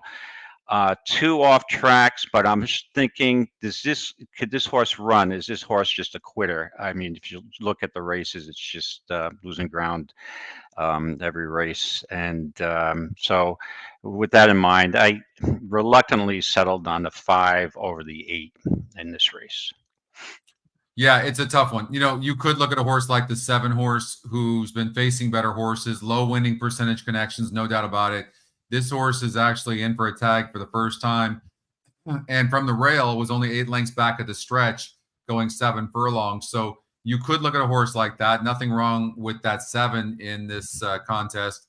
The 8 horse, man, I like horses like this. I just can't get down with. That all being said, you know, this horse is tried at times. And when you look at the stretch, the horse is right there almost every single time. And that's a lot more than I can say for some of these other horses. I agree. And again, with the 7, the biggest drop down in thoroughbred racing, right? The maiden special weight to the maiden claimer. Harvey Pack told me that years ago. He loved that angle. So with that move alone, I could see this horse. But this is usually not a trainer that I would key on. But again, it is a weak field, and you know, any of these horses winning wouldn't surprise me here. Yeah, I'm with you. I think that you know, you could look at the jockey trainer combination, but the metrics already account for a lot of that stuff too. You know, if you look at that, the 5 horse. I mean, we talked about Rodriguez, and you know, as a jockey, Gomez is 9%, Rodriguez is 10%, but combined they're almost 30%. So that's not bad. I mean, that's a lot better than the other horses in here. So I think you might have something here with the 5 horse. I think, you know, I would probably choose. I mean, 6 is the horse to beat, no doubt about it. But if you're trying to beat that, maybe try to beat it with the 5 and the 8. Okay, we're on the same page. Yeah. We're on the same page now. We're all in trouble. Oh, yeah, exactly. 5 and the 8. Okay, so the race is going. The first leg is going off in. So we have an hour. In an hour, I have to be out. So we've got races to cover for the qualifier as well. And then we'll be watching the races along the way. So let us know. Yeah, the 4 is not bad, Lexi. Let us know what you're using, if you don't mind. Would love to follow and tag with you guys on what you're using for the qualifier. Okay, so before the race goes off at Gulfstream Park, like, you know, maybe, you know, 30 seconds, a minute before, just throw in who you used in the qualifier. That would be great. And we can follow along and root for you. And then along the way, now we're going to cover the qualifying races. Okay, so I've already started. So the first qualifying race, David, and we're going to have to blow. There's 10 of them today, and we'll have to, you know, we got an hour to go through them and watch the live races. But we've got Aqueduct race number 5. So why don't you start us off with race number 5? Yeah, let's go. Let me pull up my EquinEdge race number 5 at Aqueduct. Okay, just give me a minute. All right, so we've got a Oh, hold on a second. Is it race number 5 in Aqueduct, the first one? Race number 5 is the first one for the qualifier. Yes. Okay, yes, I apologize. Actually, that's the only race I didn't look at. I was working backwards. So we'll go through it. I had a couple of, just looked at it very, very, very quickly. And again, we've got a $20,000 claimer at 7 furlongs. Going under the presumption that by the 5th race, the track is speed favoring. I know I'm making a lot of assumptions here. This is a race that I would, especially 7 furlongs. I think a horse that gets on the lead here is going to be very tough. With that in mind, I would just mostly use the 4 horse and then try to move on here. Rudy Rodriguez. If that horse has the lead, I think it could stretch out to 7, especially on a muddy track. Or off track. I don't know if it's going to be muddy or good by then. So at this point, I didn't look at much more than the speed. So I would use the 4 horse. Now, the only concern I have with the 4, I agree with you though, is that the 9 is very fast early. The 9 is going to stop. I don't see the 9 winning at all. And the 4 horse is a horse that seems best on the lead, although it rated a little bit in its very first start going 5 furlongs, but that doesn't seem to be the horse's style. The horse does draw inside as well. The 9, in my mind, could really soften up the 4. But you can see my note there, gate to wire chance. But I think I'm trying to beat the 4. Then you look at the 6 horse. I struggled with this horse a little bit, David, and I could really use your help here. I don't know that this horse can rate at all, and it's facing a lot tougher, but it's a horse to watch. And it's a 24% chance of winning with a negative -5% ROI and 60% to be in the money, but I don't know that I agree with it. Yeah, Rob Atras has had a great meet. He's back to his form. He had a couple of the last tough stretch late in the year at the Naira circuit. This horse basically has an advantage that it's gone 7 furlongs already on a muddy track, but it was a slow pace. I mean, the first quarter was 23 4, half 47 and change. You're not going to get that here. I'm usually not a type of player who plays a horse the first time after it breaks its maiden. I like to give it a race or 2. But so that would preclude me from the 5. But the bottom line is that this horse does have a shot. I mean, it's proven it can win at the distance and also over and off track. And I think you're getting the distance, most likely getting some kind of moisture in the track by then. But there is some speed. There's some other speed. But I think because I'm assuming that there's going to be somewhat of a speed bias, maybe an inside bias. So that's why I would lean to the 4, like I said. But I mean, if I was using a backup, it's probably the 5, the EquinEdge top pick. The problem with the 5, though, what are we going with? Because if the horses they can't come from behind, that's going to hurt the 5's chances. You can see, though, the horse is finishing. If you look at each call, a little bit there in the second call, third call, and then finishing very strong, no doubt about it. But is it going to be too late? This is a full field. You're going to probably have to go wide in order to win this race. Maybe the 6 stops, maybe the 4 stops, the 9 for sure is going to stop. What about the 3 horse who's 5-1 on the morning line and 7-1 on the EquinEdge morning line? But the only thing it's done is go gate to wire, breaking its maiden against a 44 group. Is this the type of horse also that runs best forwardly placed? And this horse is not getting the lead.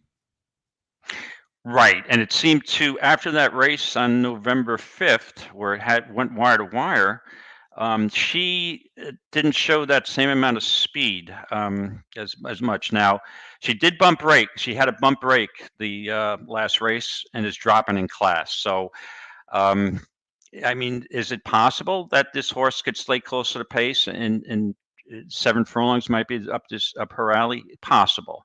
But again, like I said, I'm assuming that this is gonna be a wire to wire job.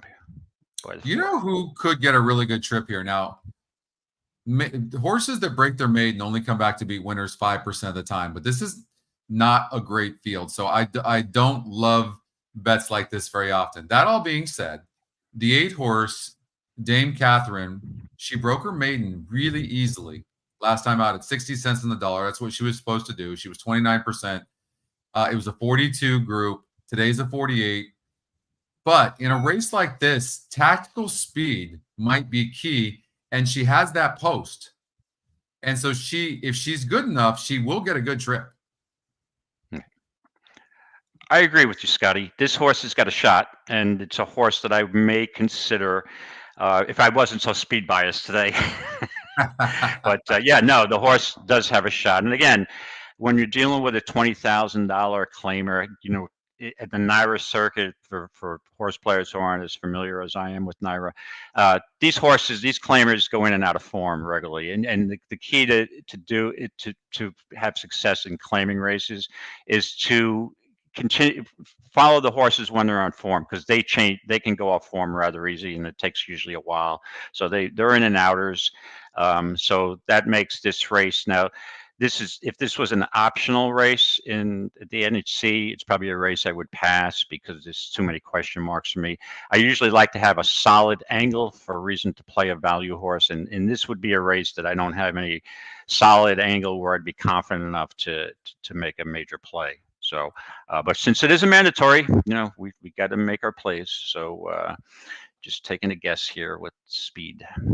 All right, so the 5's going to be closing like a champ, no question about it. In 7 furlongs, the horse might get there. It broke its maiden, you can see, but it's not a great breaker. It's most likely going to be in the money. For me, I'm going with the 8 over the 6 over the 4. That's going to be my play. You? 8 and 6. Okay, no, I could see that also. Mm-hmm. And you're going to go with the 4? Just the 4 over the 5. Yeah, 4 over 5. Okay. Okay, so the next race in the sequence, in the qualifier we're talking about now, is Gulfstream Park race number 6. So let's get out there. Okay, let me get my screen to Gulfstream Park race number 6.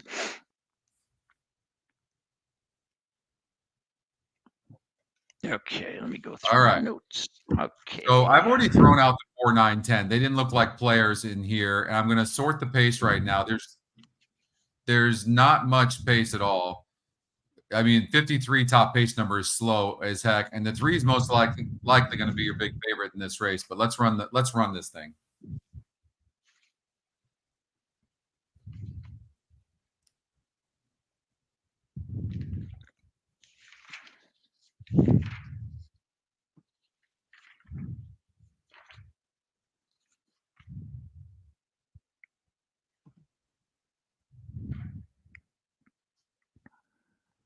One minute, you guys, to get in your plays. Is pick and pray, so you have to get them in for the feeder. So the simulator has the 3 horse winning pretty easily. Off the drop for Safi. Obviously the SOR was a 50. Today's a 44. The horses burned a lot of money. You know, a lot of times, even on drops like this, horses like this continue to burn money. I will say this: the GSR goes from 52 to 61, the win percentage from 24 to 35, and the SOR in the right direction from 50 down to 44.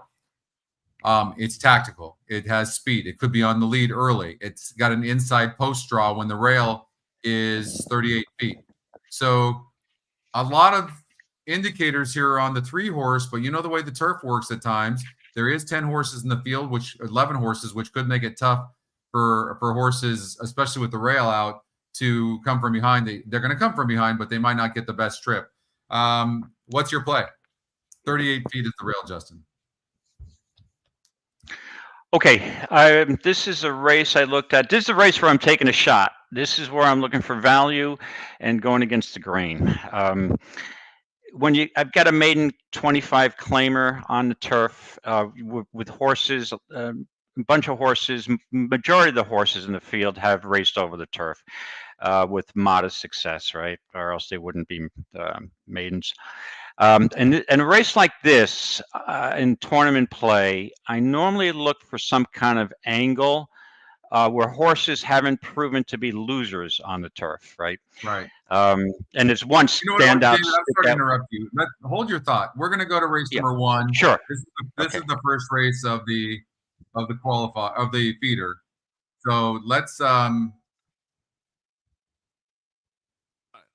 Who are you guys rooting for? Turf is firm, and we're set for a start.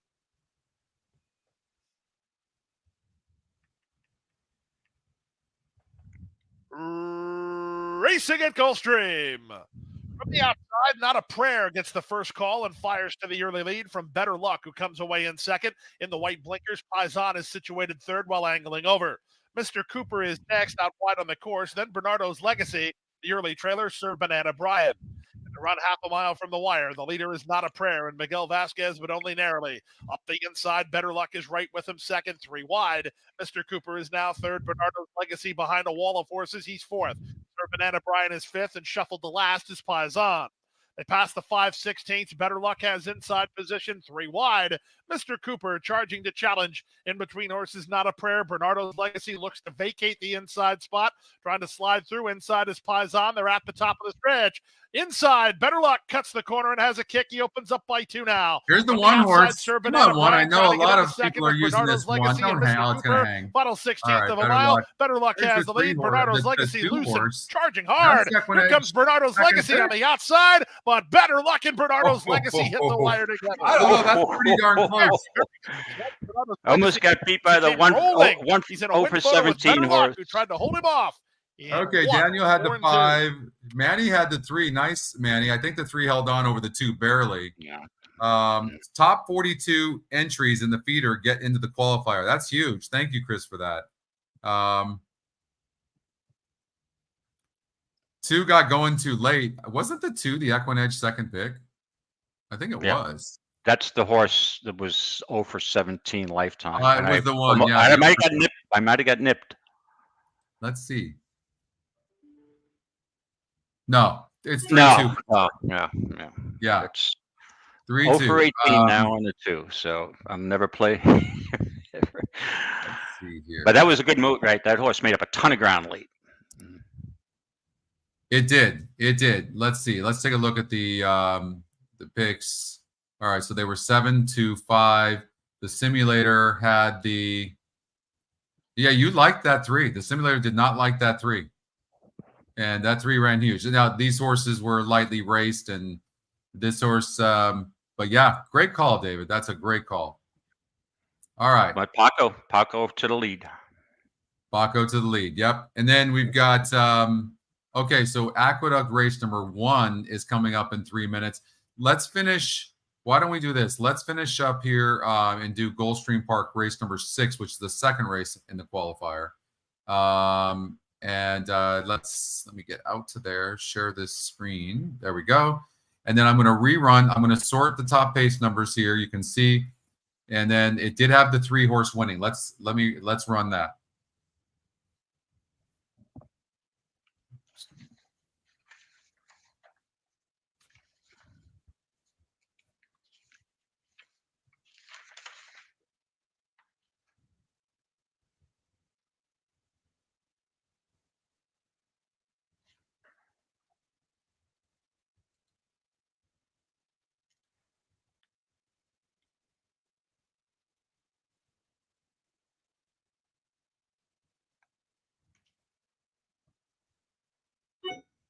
All right, what do you think, David? Yeah, this is a 6 at Gulfstream. Okay, again, these are maiden 25 claimers that, like I said, the majority of them have raced on the turf already. So in a race like this is a perfect contest race for me. In a tournament, this is part of my angle. Looking for a horse that's not a proven loser on the turf, maybe has tried the turf, has an equipment change or something like that. And this one is bullseye right on me. The number 4, Bella Carmelina. Constitution, first time on the turf. I love Constitution, first time on the turf. This worked for me before, actually. I believe back in 2022, I had a $28 horse, similar scenario. Now, there's a couple of things against this horse. Off the layoff, and went 5 furlongs at Delaware on the main. This is a main track, Delaware. Right. Working okay. Blinkers on. Lasix first time. There's so many angles here. First time turf, Constitution, all these angles. Yeah. Michael Yates off the first race for Bella Carmelina with Michael Yates in 190 days. The numbers, first race back from a layoff, 18%. That fits in my wheelhouse there, that of acceptable plays. So I didn't spend a lot of time. This is a perfect tournament race for me. So I'm using the 4, and I guess I would use the 3 as the backup. So Yates, look at that. Look at my notes. Yates gets some prices too. So I agree with you, by the way. I think this is how we're going to look at this race. We're going to look at it as the 3, or if you eliminate the 3 here, now look at it. Now, this was a tough race for me because the simulator said maybe the 2 and the 8, but this is turf and distance, and the GSR is deadly in that situation. And it's, if you look at the GSR, the 2 and the 8 are 42, 46, or 45 and 49, excuse me. I mean, they're really, really low. And so I had a hard time with that. So for me, I narrowed it down to the 3, 7, and 5, but I thought the 4. But what I do like about the 7, David, is that I rads the board for the first time. I think this horse got a really bad ride last time out. If you look here, this horse went dueling on the inside from the 2-hole with 11 other horses at Tampa. That was a 52 group. All of a sudden now you look and Irad jumps aboard and a 44 SOR group. Win percentage goes up. GSR is the same as 66. And it's got the second top GSR number next to the 1 horse who's a big long shot that probably can't win this race, although it only shows losing by a length. I think when they come down the stretch, there's going to be a wall of them in this race. Yeah, no, I could see that scenario. Absolutely. And the 7 does, it does qualify in one of my angles, is that it's a drop down first time maiden special weight to a $25,000 claimer and biggest drop down in the game.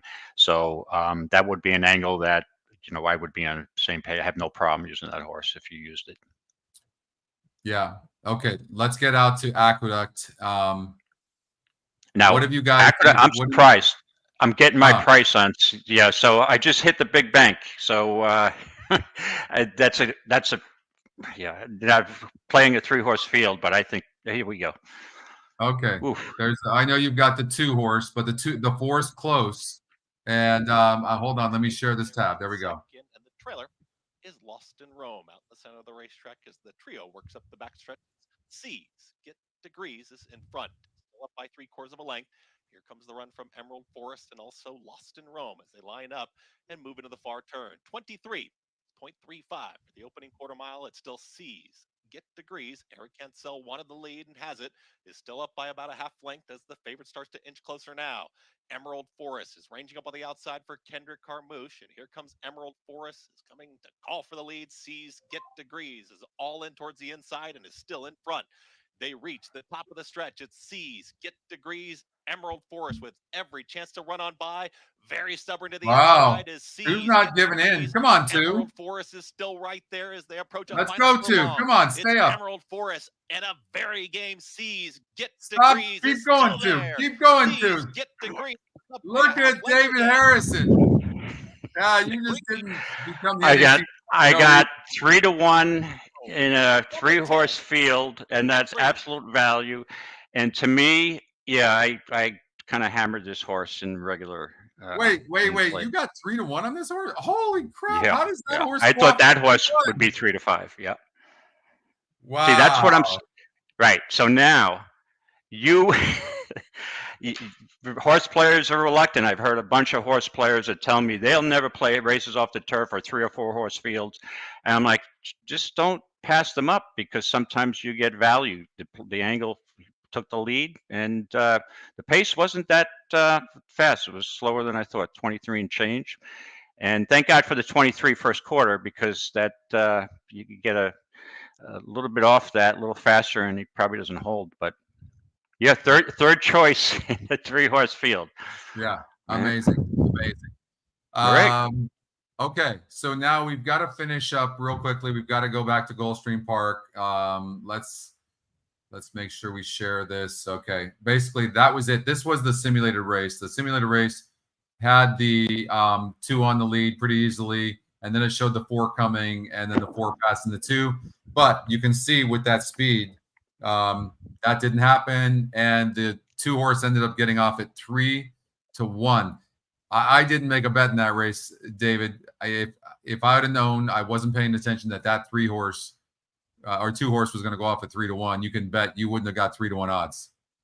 Right. So again, and here's Hey, that's why you didn't tell me. what's right. Well, here's the thing. We know. Yeah, I don't want to even get it. Those odds might have changed if Scotty places one of his typical win bets on it. So that's why I kept it a little tight-lipped. But here, and again, now this doesn't happen all the time, but you can't. I will look at every race in the NHC. If it's a 3 or 4 horse field and they were going into the gate and I was getting 3-1 at the NHC, I'd run right up and play the 2 because I thought the 2 had such a pace advantage. So Yeah. it just goes to show you that people who complain about races, so a lot of races off the turf will have 4 or 5 horse fields, right? Yeah. And horse players will just say, I'll toss it. Forget it. It's not worth playing. But I've gotten $12 horses out of 4 or 5 horse fields on dirt. So to me, again, my style is I don't overlook any race. I'm looking for value. I don't care if there's 3 or 4 horses in a race. If I think I got a value play at 3-1, that's Well, the percentages at 3 in a 3 horse field getting 3-1. The percentages are so with you. It's like a no-brainer. You know what though, too, David. This is why our pace number is so massive, because when you look at that pace, it's 84, the 4 is 48, and the 5 is 45, and you're not necessarily using up that 84. Here's the point: with that spread, the jockey can slow down a little bit and not be so far in front. It doesn't have to be so far, and that's why the pace number is so damn important. It's so good. Hey, listen, Daniel has a question. He says, David Atwill actually has 2 tickets with the same picks. Is that a good strategy? And you and I both know that it actually can be, and most likely is. Paul Calio did it he had a first place finish last year, and what else did he get? 6th place or 3rd place? First and a 4th. No, first and a 4th. Yeah. Right?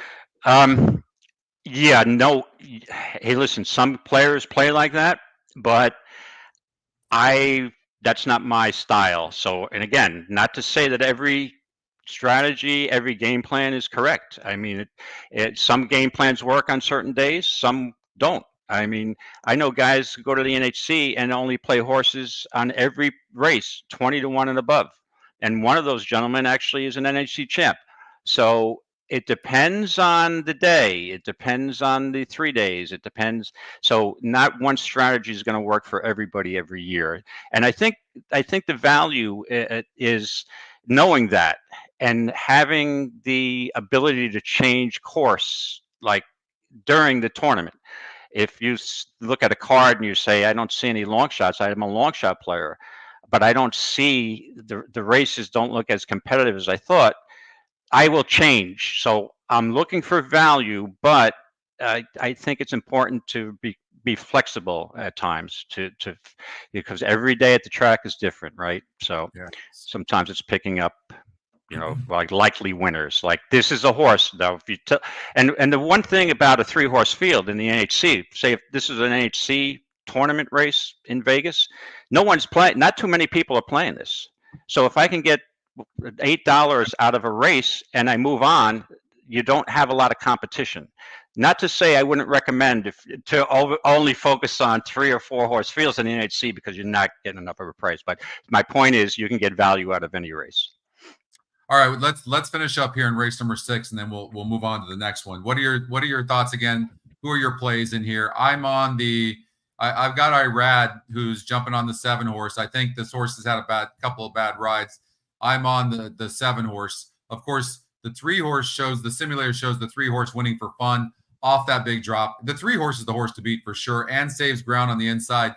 The reason I like the 7 is I think Irad will get the horse to rate a little bit.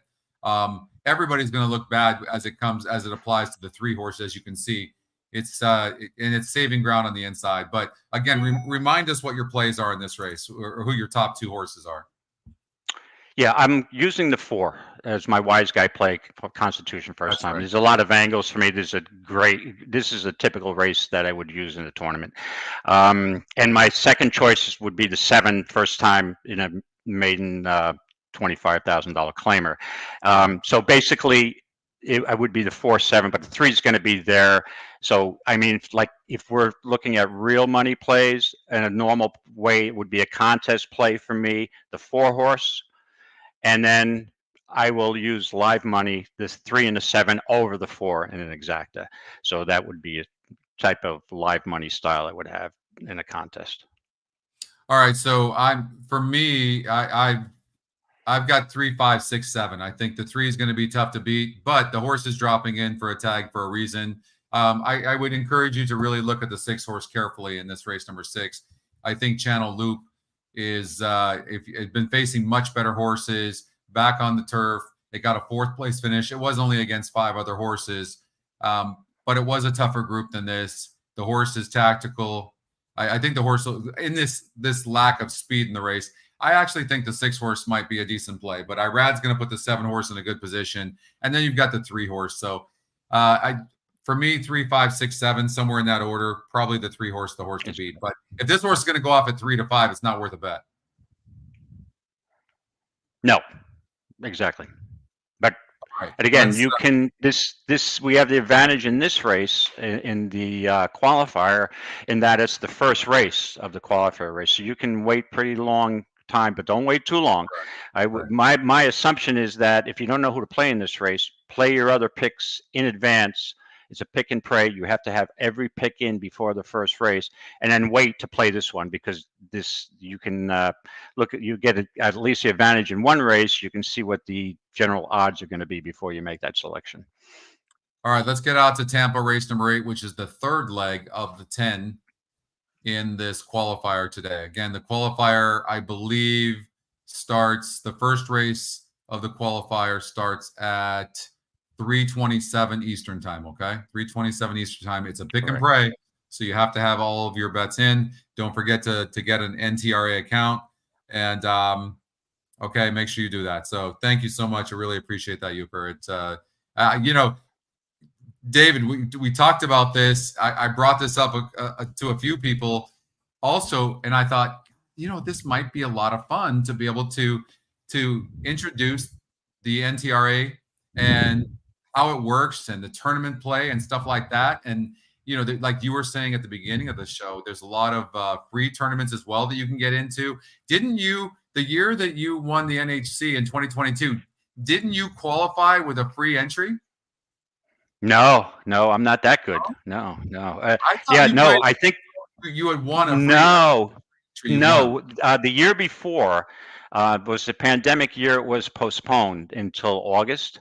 Right. So at my table, there was a younger gentleman who qualified, and he was from Long Island, near Belmont. He lived, so we hit it off right away. And he qualified on one of the NHC, the horse player freebies. So I'm like, geez, how did you? That is fantastic. I said, you are a good and he was a good handicapper. I mean, he just didn't, pick the number 7 or his phone numbers in succession. This guy actually was a good handicapper. You could tell right away going through races with him. And so you can do it with a freebie. So I didn't have that advantage of doing that with spending no money. And he played 3 tournaments the entire year, and then 1 on the freebie. So he played 4. So with a very small cash outlay, he got into the NHC. So it shows you sometimes and take advantage of those freebies. I mean, we can go through them, but there's a couple. There's one going right now at Hawthorne. And you've got to sign up by the 31st, which is Sunday. And if you haven't entered that one, it's I've entered. I didn't do too well on the first weekend, but you've got to make 3 plays on Saturday, 3 plays on Sunday. It's a plays contest, and it's a freebie, and it goes from March 23rd through first week in May, I believe. So you've got a while, and the leader has $91, so it's some ground to make up, but you can get in. It's contest.hawthorneracecourse.com. So that's contest.hawthorneracecourse.com, or you can just Google Hawthorne Racecourse. So take advantage of all those free rolls, because you never know. And the strategy on those, I don't know a lot about Hawthorne, but you can just, it's a free roll. It's like playing a lottery ticket. So why not take advantage of it? And last week, the reason I didn't do too good, because you had a 75 to 1 shot in one race finished second, and a 90 to 1 shot in another race finished second. So I'm like, well, I know I look for value, but I'm not. That is value, and there's not a lot of money in the pools. So I mean, there were overbet favorites in both races. So, but you still have time. There's plenty of time to make up ground. So take advantage of those freebies and the 5-1s throughout the year. Yeah. Scott, you want me to go through the NYRA? I'm sorry, NTRA has posted 3 of the free contests. You want me to go through those? Yes. Yeah, please. just quick. Yeah. So the first free one is April 21st, and that's on horseplayers.com. And then you also have on July 27th on Horse Players, and also September 15th. So that's 3. There's usually 2 more, and they haven't. So I'm anticipating that'll be probably October and November for the last 2. All right, that's perfect. Okay. Tell me about race number 8. What are your thoughts in here? The simulator. Okay. I have the 4 and the 6. They're the 4 horses off a little bit of a layoff, but Feast, and it looks like this horse needs the lead, and it looks like it could duel a little bit. The other horse is back up. You could really see the 6 get a really nice trip. It's going to be a price. It's the EquinEdge long shot. It can rate a little bit. It is facing a little bit tougher, but the way it won last time out was pretty impressive. It's going to get a nice trip from that 6 hole as well, and it's tactical. I think it's going to be sitting right behind the 2, 3, and 4, and the 1. I think the 6 horse gets a nice trip. I'd probably lean towards the 6. All right, go for it. Yes, we're on the same page on this race, so I guess we're in trouble again, right? I just thought that this is a good angle for me. The horse just won at 7 furlongs and drops back a little bit to 6. 3rd race off a layoff now, so you're talking with a 4th race off a layoff. This horse has shown improvement from the original 7 furlong race at Tampa to the last one. So this horse is rounding into form, and that's the thing I point out. When you see claimers rounding into form, you can keep jumping on them until they go off, because they don't stay in form for a long time. In as far as I believe that. So this horse is in form. I'm on the same page as Scotty. It's all the 6 for me, and plus it's the EquinEdge long shot. Well, and here's a way to look at it as well too. So we're looking at the 6 horse Call Me Iceman's past performances, and if you look 3 back, even 4 back if you want to, or 5 back, we can go. Let's go 5 back. That was a 72 competition. The horse was never meant to run well in that race, and it's still, well, it was at 6 to 1, but still the competition was too tough, right? And the horse was only 6 lengths back at the stretch. Then it drops to a 60 group. And obviously something happened, because the horse then goes on the shelf for 6 months. Okay, 7 months. Then goes first race back. That was against a 60 group. So it's clearly not the same horse anymore. It didn't run good, probably needed the race, but then drops from a 62 to a 52. So now one is a 3 lifetime, and horse ran a huge race against an easier group, was 22%. So you can see it was relative to the win percentage, and it broke from the rail and it dueled. Second off the layoff. Then 3rd off the layoff, draws a better post. Sits perfectly against a similar group as to 2 back, was 27% to win, same GSR, and wins the race. I think we're going to see the same type of thing here. I think that this horse is going to sit a nice trip behind the speed.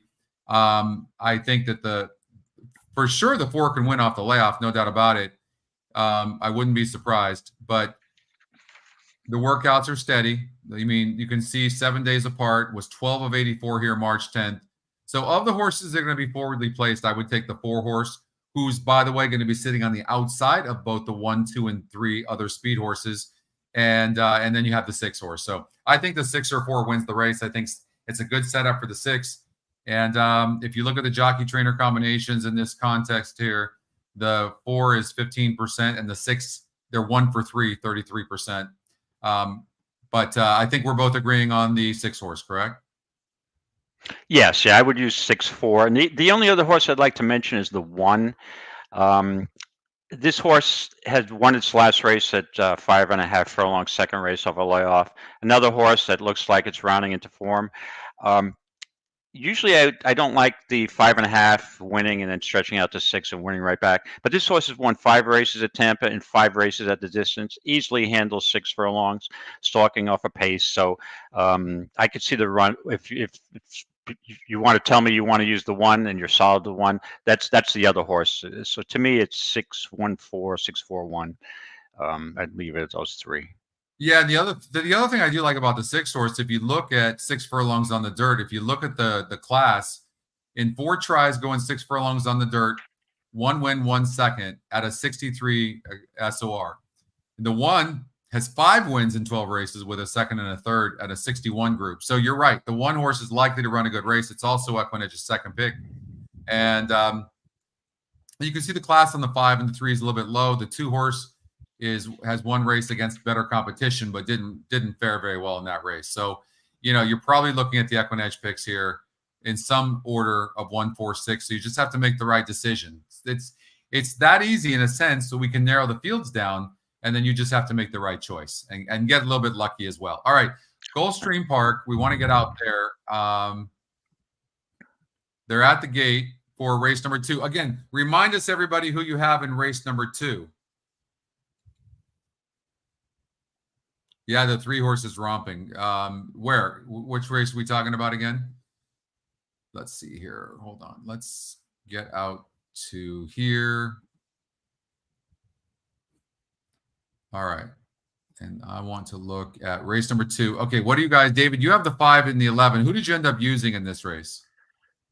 Yeah, in the contest, which actually I just want to mention, tied multiple tie for first at $19.60, and we get a former NHC champion tied with us. Is Judy Wagner. Good luck, Judy. I don't know if you're listening, but good luck. I hope you move on and save the advance with the $18. I had the 5 and 11 in the. I used the 11 on top here. The starting gate, 1 minute to wager. It's an early pick 4. It's a sprint on the turf. All right, and the 11. I didn't have. I'm sorry, I didn't have time to play the 2 entries because I was running out of time. I would have used the 5 on over the 11 on the second. All right. Well, you can see it has the 11 and 10 running a good race. The 1 is right there as well. The 4 is right there. David's got the 11 horse on top. So 11-5. Is that right? It was 11-5 you said, right, David? 11-5 in the contest. Yep. Okay. In the feeder. Right.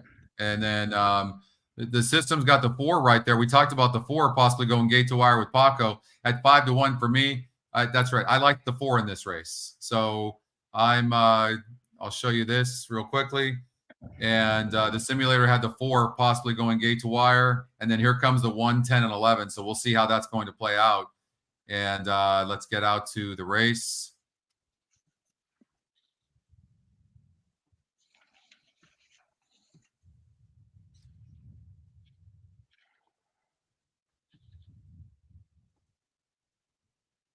By the time they load in, Scotty, Aqueduct might be. This is Gulfstream. I know. They move a little slow. It's just. The 11 is at 5-2. Is that what you kind of expected, or what did you think the odds would go off at? No, I'm a little surprised the horse is that low. So if I'm at the NHC right now, and this is a contest race, I probably would run back up if I only had 1 entry and change my ticket from the 11 to the 5. Okay. Because I think the 5 at 9-1 is so much more of a value, and the 11 now is over bet to me. So I don't think I'm getting enough value. I was expecting 7-2 at least on that 11. Right. Let me ask a question. Can you answer that question from pass or fail?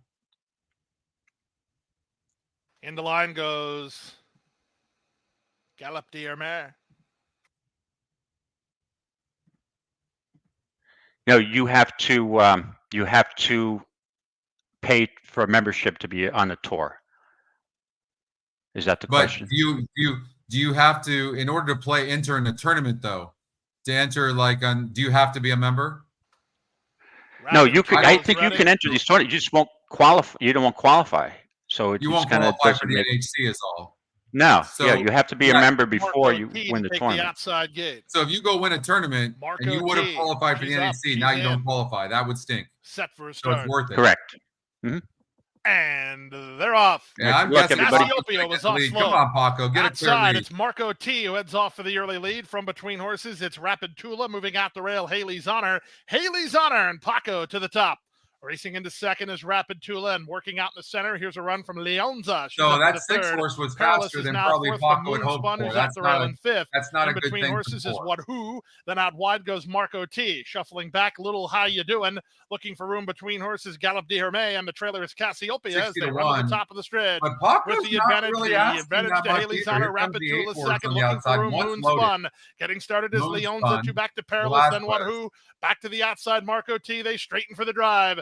It's Haley's Honor still in front. From between horses, Moonspun Here comes loose the now one. and trying to track her down. From the outside, Leonza, they come past the 16th pole. Haley's Honor Hold has up, the lead. boy. Johnny V and Moonspun draw up alongside. Moonspun trying to get by. Moonspun did get by in a well-judged drive All and right. beat Haley's Honor So narrowly. 11 got third. 5 and 4. We talked Yep. that. Unfortunately, that six. That's amazing how a long shot horse like the six could really hurt.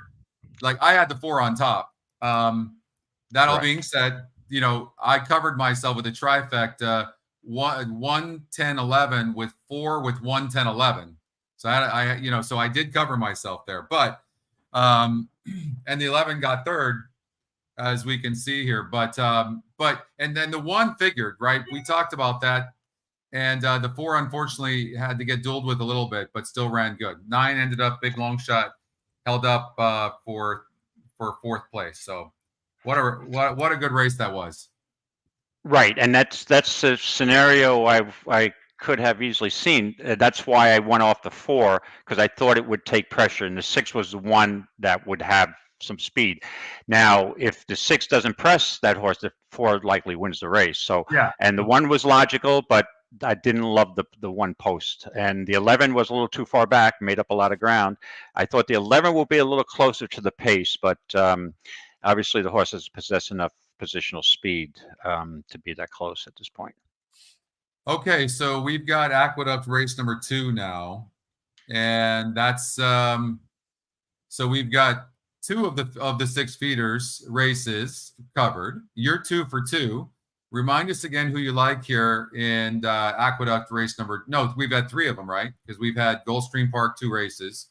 All right, that one just went off. So now we've got the. So I'm 2 out of 3, and I'll. Yep. Scotty, I'm 2 out of 3, and I'll take 100% of the time. I'll always take getting beaten by the 8 to 5 chalk, because it's not gaining. You know, it's not having that much of an effect. But it is only a 6 race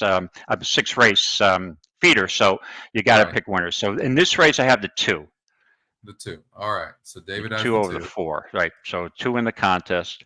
Hoping the 2 can stalk relatively close to the pace. Now, this race will tell us. It'll give me a better indication if my suspicion of a speed bias is correct, because the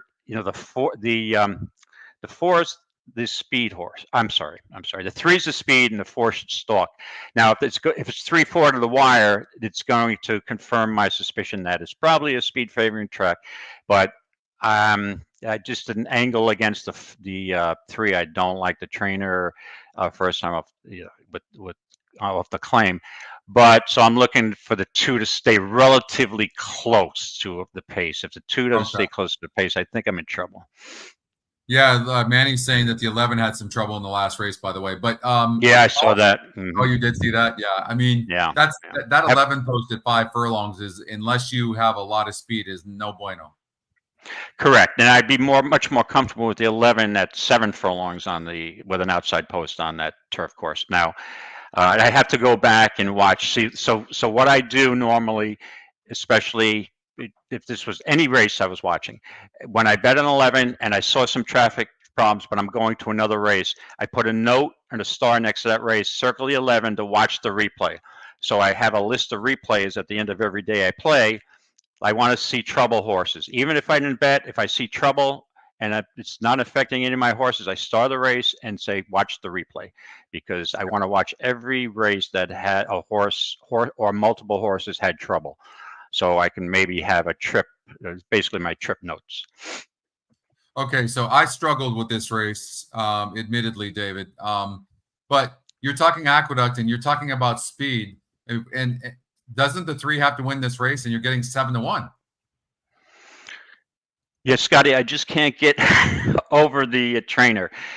Just the numbers alone don't support that this is a trainer move. Now, obviously, the track bias can override a trainer's percentages, right, or a trainer's trend. But I guess I'm so ingrained in specific trainers because I know the Aqueduct or the NYRA circuit so well. And sometimes these preconceived notions or these biases don't help you in a contest. You kind of get married to horses. It's like, oh, I had success with this horse, and you feel like, I almost feel like a loyalty, but you can't really feel that way. It's like sports betting. I mean, you may bet the Blue Jays today, and you're a big Blue Jay fan because you have a $500 bet on the money line, and then all of a sudden, tomorrow you're an Orioles fan. The same thing with horses.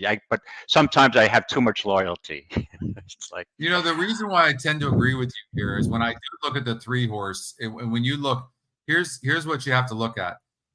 The reason why the SOR is so near the pace number is because that's the class number. So you have a horse like the 3 horse, but look at this, and the 2. I would argue with you that there's a chance that the 2 horse will be right next to the 3, and you like that 2 a bit. Well, you did like the 2, and that's because of the SOR. So you have to factor in the class, and when you have class, that will move you up as well. And so there's a high likelihood that the 3 won't maybe have as easy of a lead. And so if that's the case, the 1's going to sit a really nice trip, has a huge GSR. I'm not saying what to use in the tournament, but I would say that at 4 to 5, the 1 horse, I would probably use the 1. I think the 1 is going to probably get a good trip and be tough to beat. That's what I think. Yeah. Now the 1's down to 3 to 5. Yeah. All right. Let's get out to the race. Yeah, that's a tough price to take off a walked off finish. And Mystic Knight breaks well from the inside draw. Also in the early mix is going to be. Well, the jockey look at that. Both the 2 and the 3 that were the speed horses checked back and gave the 6 horse an easy lead. Yeah. Now the 3's going to rush up. That's not going to do that horse any favors whatsoever. And that will put predicted. Wow. And the 2's chances of winning this are way slimmer, I would imagine. Mystic Knight is now back to second. First glimpse. Well, this will test out the speed bias theory. I don't think the 6th ever wanted to lead. I think he was taking advantage of that post. I think this race is looking exactly like the simulation said. It looks, to me right now, looks like all 6 and 1. We'll see. Well, we'll see if closers can make up ground today. The fractions aren't particularly fast, but they weren't in the first race either. Pick up the pace up front, 48.65 for the half-mile time. Predicted is only a neck in front now. Here comes Mystic Knight, is in the 2-path, 3 wide. That's going to be first glimpse. Looking for a way through is Thundurian, and Just Call Ray will have to pass them all. Still 2 off the lead as they get set to reach the top of the stretch, and Mystic Knight is in between horses. I think the 4 has some horse as well. Turn for home. It's Mystic Knight who's battling with First Glimpse, and First Glimpse to the outside of Mystic Knight. Back to third now is Predicted. Mystic Knight is trying to shrug off First Glimpse, and Thundurian's rallying on towards the grandstand side. Mystic Knight trying to put it away. First Glimpse with every shot. Thundurian catching them with every single stride inside the final 16th. Mystic Knight trying to hold on. Late lunge here from Thundurian. Mystic Knight got it. Mystic Knight wins it over Thundurian. Then all right, 1, 4, 6. You had mentioned the 4 horse as your second pick. Yes. I see. If I had a second ticket, I would use the 4. Figuring now the 2 who I liked was nowhere near what I thought as far as closer to the pace, and that really compromises chances. You could see the 2 making up ground, but just was too far back of those slow fractions. And now I'll always let a 3 to 5 beat me. It's not going to cost you that much. But the one difference, the one thing I'd like to point out is that sometimes in the feeders, not the qualifiers, because they're smaller fields, you're going to get chalky type of results. And if you string them all together, you probably get a seat to the qualifier. But that's just not. I can't take a 3 to 5 off his last race being pulled up and walked off the track. I just would like to see that the horse can still maintain its form. All right, Laurel Park race number 8 is the 4th leg of 10 races in the qualifier. So let's get out to Laurel Park race number 8, okay? And so Dave, after 4 races, had a 3rd, 1st, 3rd, and 1st. So that's good. Well, 2 firsts. You've got 2 firsts. I'm not sure what that does. We'll have to, we'll have to actually get the leaderboard towards the last race. Leaderboard. Let us know when the leaderboard comes up, okay? Let's run this pace. Again, I'm sorting the fastest horses at the top. Let's run it.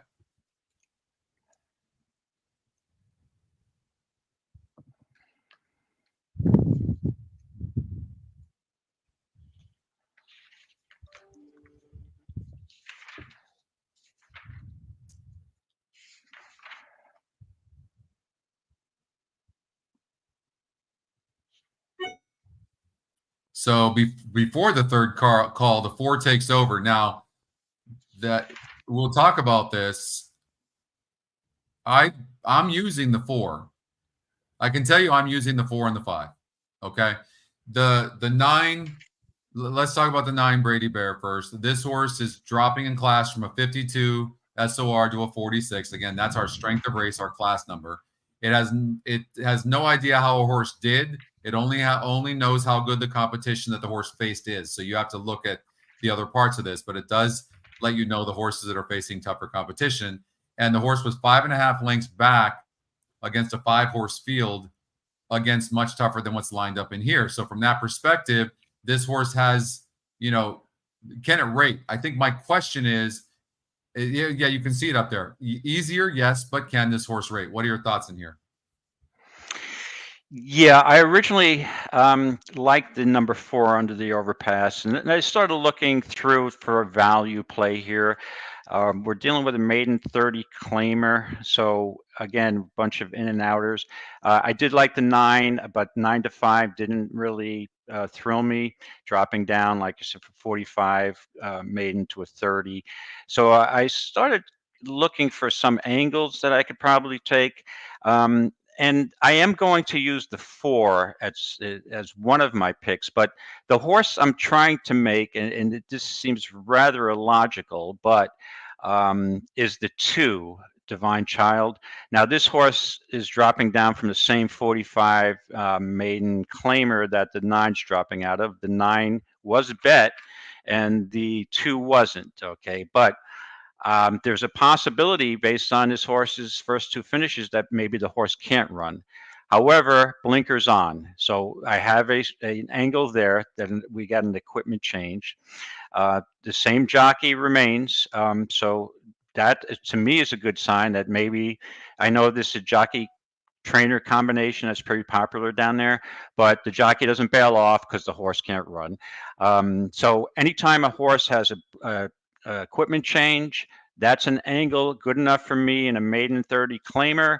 So I'm going in a contest. If I feed into it, I'm going to go 2-4 or 4-2 at one of those combinations in the 8th race at Laurel. So I'm using the 4, but I think it's important to point out to you guys, for those of you that don't get too influenced by the simulated race here, and I've had that happen to me. I've been using it now for a couple of weeks, and I'm testing it out, and it still needs some work, but it does influence you a little bit. And when you look at this horse, look at the last 1, 2, 3, 4, 5, 6 times this horse has burned money as the favorite. Like 59%, loses by 9 lengths, 44%. I mean, is this really a horse that we're gonna put as our pick in the in this qualifier? I mean, I'm almost getting mad at myself just talking about it. Yeah. And again, I one thing I want to point out about this race,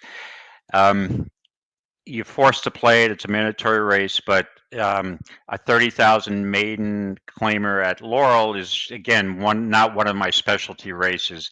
So I don't have much further to add here, except, like I said, in a race like this, I want to get a price, because I think, and it's with the 2. Now, what I usually do in contests like this, in qualifiers, I'll use the 2 with the 4 as the backup. Obviously, you can only use the 2 is the only one that counts, unless the 2 is scratched, and then you go to your second pick. So to back it up, for real money, I'd probably play a 4-2 exacta in case the 4 does beat me. So with live money on separate play, I have that covered. Even a $2 or $4 exacta is going to pay my entry fee, or a part of my entry fee. So that's the approach I use also, to back up sometimes with the second pick for real money play, so you don't get burnt. And I can't begin to tell you how many contest players and NHC Tour members told me, if I only used all of my second picks, right, I would have qualified. And that's happened to me a couple times too. So we're thinking, well, how about this? If you're on that type of bad streak, you make your primary selection, then you make your secondary selection, and you just flip them, and that's your ticket. But then in that case, then your ones that you flipped out might win too. So I mean, sometimes you can't win with that strategy. So the two is the EquinEdge long shot for sure. Yes. And so there's that means something to me. And it's 9-1 also on the other algorithm, which is the EquinEdge morning line. Like, something's going on here with this 2. Like, the system thinks that the 2 is going to run better than what looks terrible here. Now, I will say this: in the first race, this horse only was 6. Well, it was only 7 horses, but it was 6.5 lengths back at the stretch in its first race. Maybe something happened we don't know about. I don't know, but something. Are the blinkers going to make that much of a difference in this? Maybe, but when you look at this, it's not like these are big time connections. Why is this horse 9-1 on the EquinEdge morning line? That throws me off a little bit in a good way.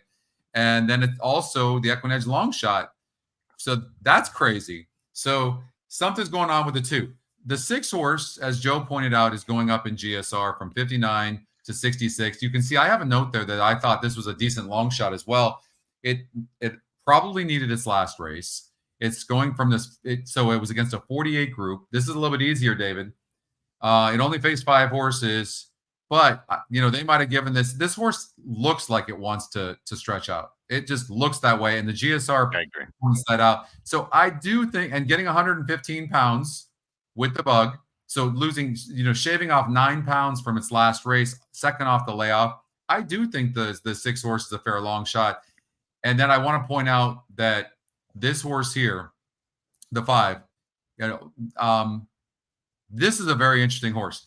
This horse is dropping in class, but and something happened in this last race. Like, how did this horse 3 back with Jamie Ness? The horse lost badly at a 38 SOR group, then gets claimed for 20,000 by Kieran McGee, and Kieran McGee is really good.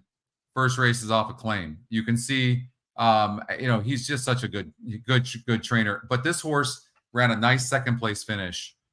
At 1%, nice second place finish against much tougher than what's lined up in here. So maybe it's a different horse. The simulator race had the horse running good. I think you've got your hands full in trying to make a decision here. I think that this race is primed to, the 9 doesn't have to win. So I always say this: if the top 2 choices look like they're vulnerable, you're usually going to get a price. And that's what we're looking at here when we're looking at the 9 and the 4 that are 7-5 and 8-5 respectively on the EquinEdge morning line. We're not sure if this horse has to have the lead, and the 4 horses burned a ton of money. So if we look at it from that perspective, maybe we're looking at a bomb here. Yeah, and I could make a case also. I agree with you on that 6 horse. It's another blinkers on, so we have an equipment change. In the second race off a layoff, which is one of the angles that I normally play. So I always give a horse off a layoff 1 race. I don't care how bad the race was. It's not going to change my mind if the horse had somewhat back form that was average. So yeah, we have 2 angles: second race off a layoff and blinkers on. So that would be a horse that I could possibly use, but I opted for the 2 instead. I could easily flip that, but so that's a good point. Yeah.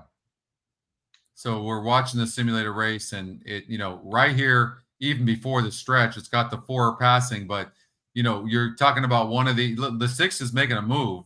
It's going to be too late, but who's the only horse closing right now? The 5 is kind of sitting still. And I've seen this look here with the simulated race. That's not a bad thing necessarily. It's right there. And then you have the 6 horses, the only one really finishing. So, and it's going up in GSR. It's second off the layoff.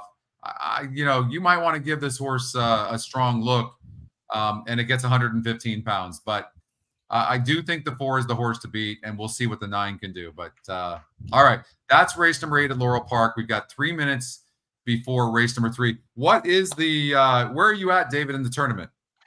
I am in 33rd currently, and 42 entries get a seat. So I'm about $2 and change above that cut line. And so I really need this. There's 2 more races left. I need this horse Nimmo. And what's he currently? 9 to 5. Let's go to race number 3. So you need the 2 horse, who Right. the simulator has the horse at the stretch. It has the horse in the lead, and then it has the horse falling back at the finish. But I've seen that look before, and the stretch is important as well, especially with these lightly raced horses. I think your 2, who also is EquinEdge's second pick, has a big look, David. So yeah. Yeah. So it's the 2. Let me just look. What are the current odds on that? Currently, right now, 5 to 2. 5 to 2. Okay, that's an acceptable price. That'll work. Yep. But And then I want to make a point too. I don't know how many players were. How many entries were in this feeder? We had a total of, let's see, 213 entries. So we have the top 42. Then you have some. Yep. Right, and 42 make it so that means that they spent $18 to get into a $75 qualifier, and then if they happen to just get on a roll, they qualify for the NHC. That's fun. Correct. And even, yep, Scotty, even if you're 43rd through 45th, you get your money back. You get the $18 back. So, there's a lot of interest today. 213 entries for an early bird is a pretty good amount of entries. So yeah, even if this horse finished second, Nimmo, I just try to get on the board here. So you want to hopefully get in from the feeder into the qualifier. But I'm because now I have a price horse in my last race there at the Big A. So even if this horse for some reason didn't hit the board, I still have a chance to get to that qualifier with a pretty decent price horse in the next race. You know what's great too, David, is that look at this is 110 minutes. That's all. Well, just barely over an hour. And whether you made it into the qualifier or not. I mean, that's so cool. I just think that's great. Like, yeah. And the only thing I'd caution though, for newer players who played this for maybe the first time or not a lot, and are getting from the feeder into the qualifier, if you think you're in close range and you're probably going to get a seat to the qualifier, start handicapping, because it's not a lot of time. It's less than an hour before it opens up. And that's happened to me before. When you're living a busy lifestyle, working, and family issues, you play that feeder and you're like, oh, and you look like, oh geez, I qualified. I'm going into the qualifier from the feeder, and I don't have enough time to play. So you just start like winging it. So start looking at those races. That's why we're covering the races right now. So hopefully you're taking good notes. So we're covering these qualifiers so that if you do qualify, you're ready to go straight in, or you do qualify through the feeder, you're ready to go on the qualifier. So correct. Okay, we got 3 minutes before Gulfstream Park. The next race we have to cover in the qualifier is Tampa Bay Downs race number 9. So let's get out to Tampa Bay Downs race number 9. All right, Tampa race number 9. We're definitely going to have to move a little bit quicker. There are, you can see there are 2 horses to watch here. This 2 horse, top win percentage, EE long shot, is 19% actual win with a -8% ROI and 55% to be in the money. That's what we're looking at with this 2. With the 5,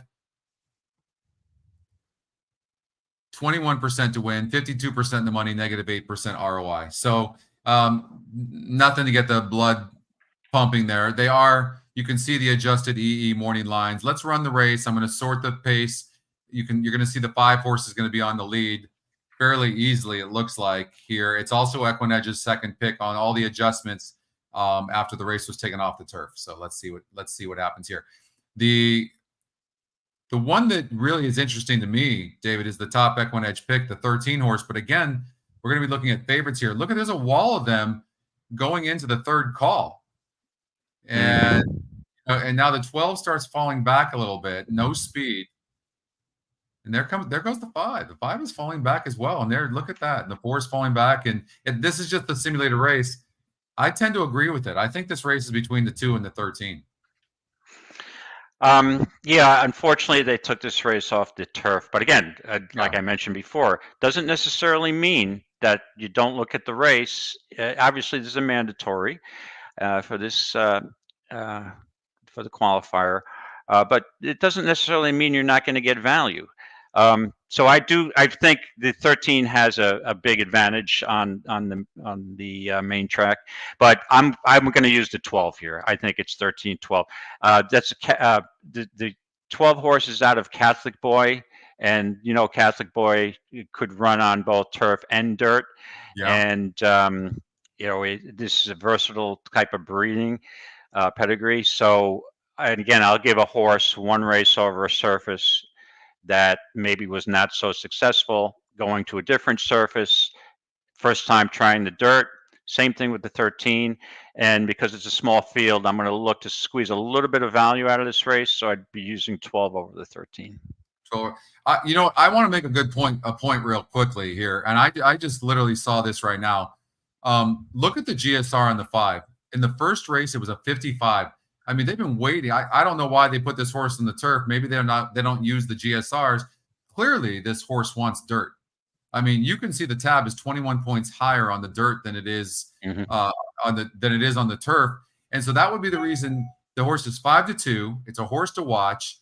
It's got the top pace in the race, and the GSR goes up huge. I mean, that's a 30-point jump in GSR. Right. We better watch out for this 5 going gate to wire. Oh, absolutely. Yeah.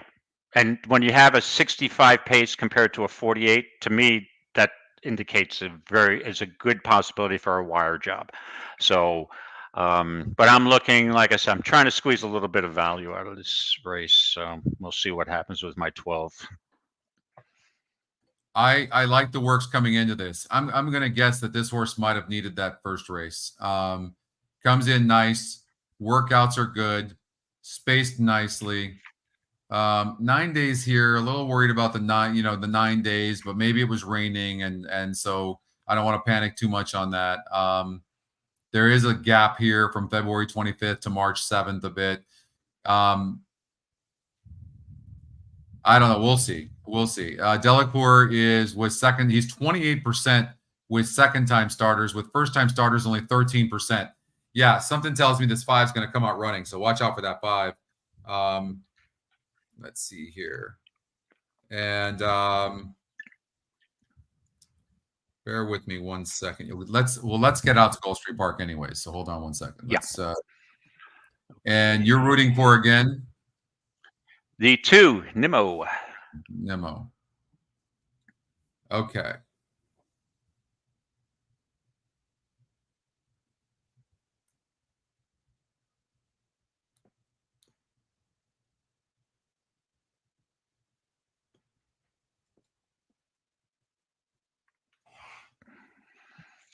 Okay, good luck, everybody.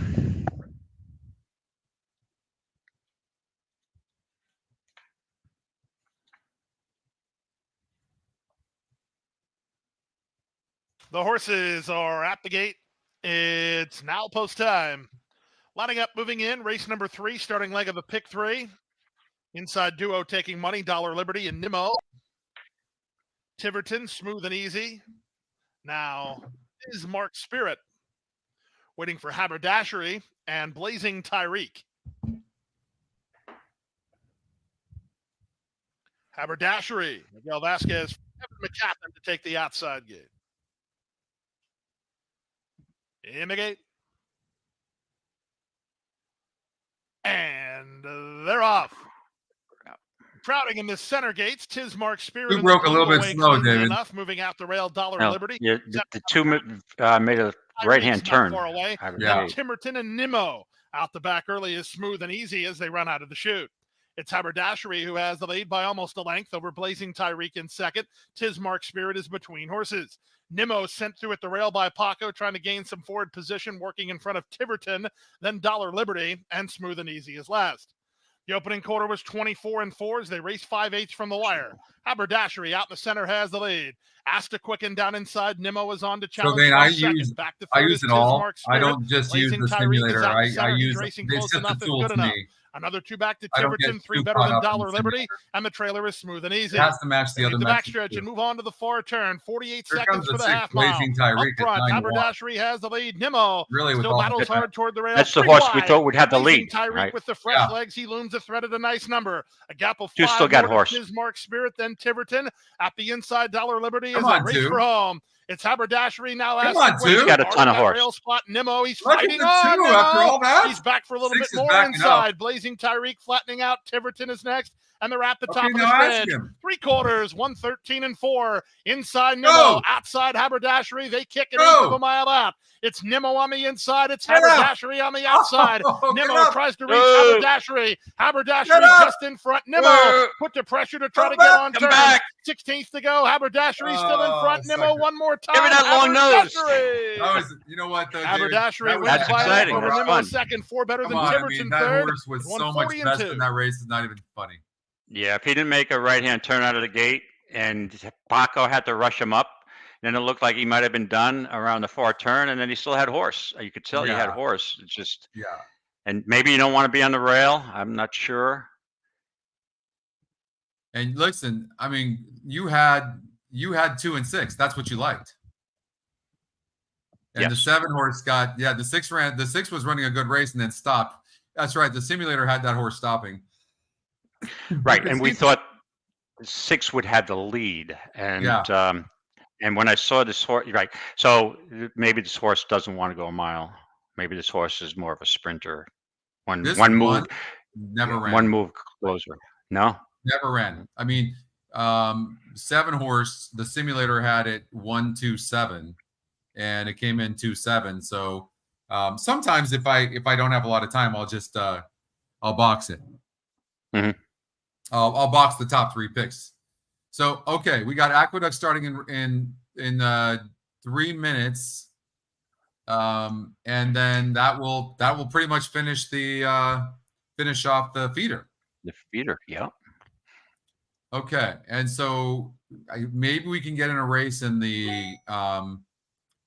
We covered Tampa Bay 9. Let's go to Aqueduct race number 7 and cover that qualifier. Okay. Okay. Aqueduct 7. Yeah, let's make sure we get them all in. Aqueduct 7th. I'm sorting the pace, so the speed horses are going to be at the top. Let's run the race.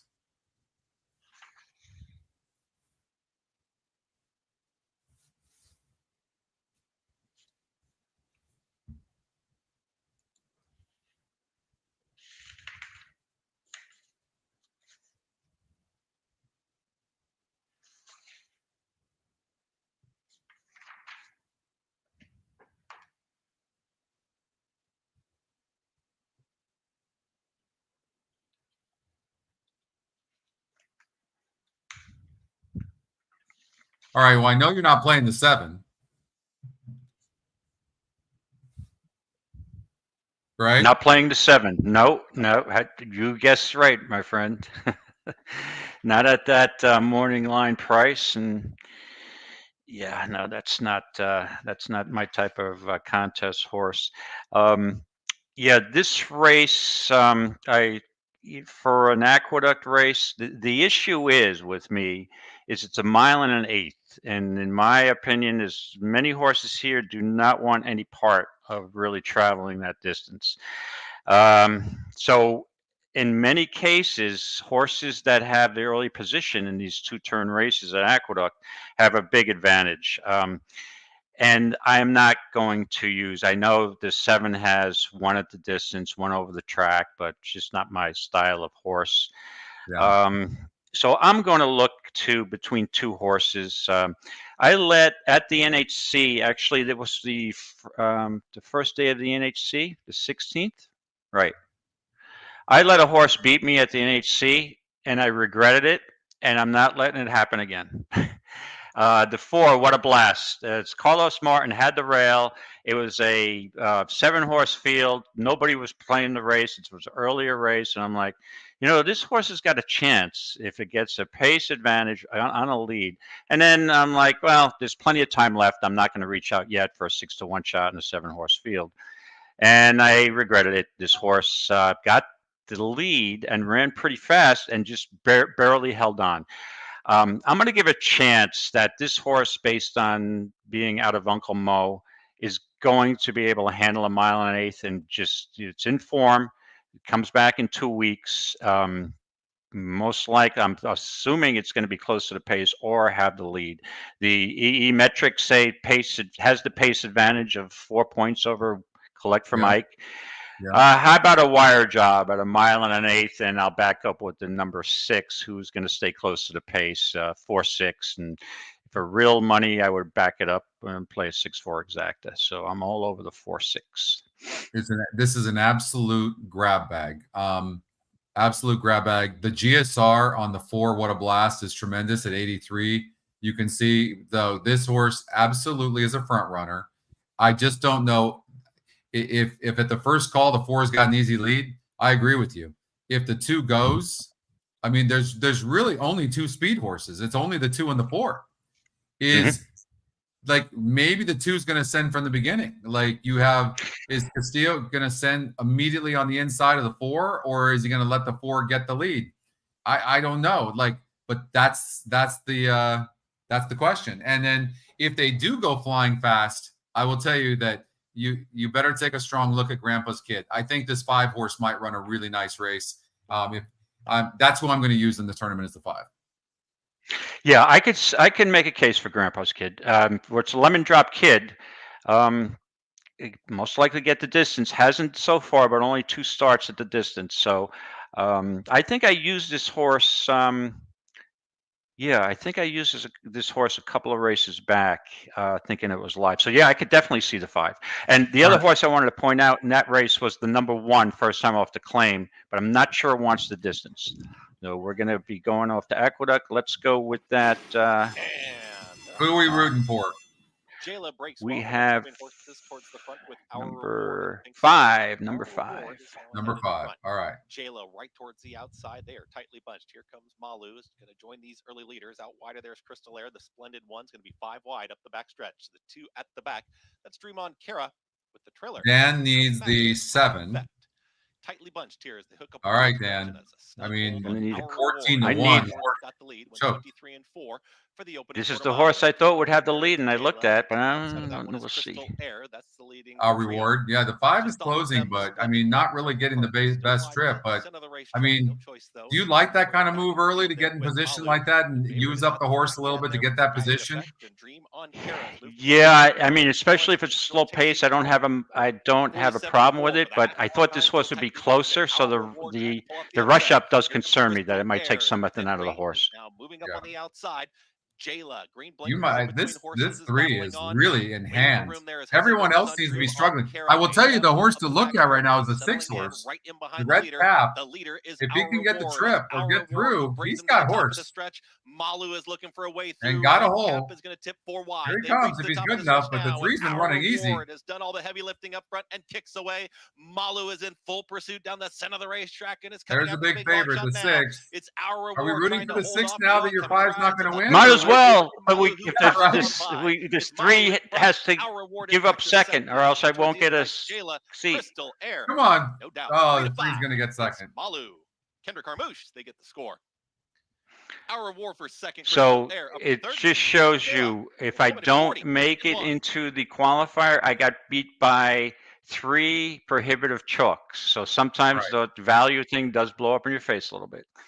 So, well, top 42 is going to make it. David was in 25th place with the 5 at Aqueduct as well.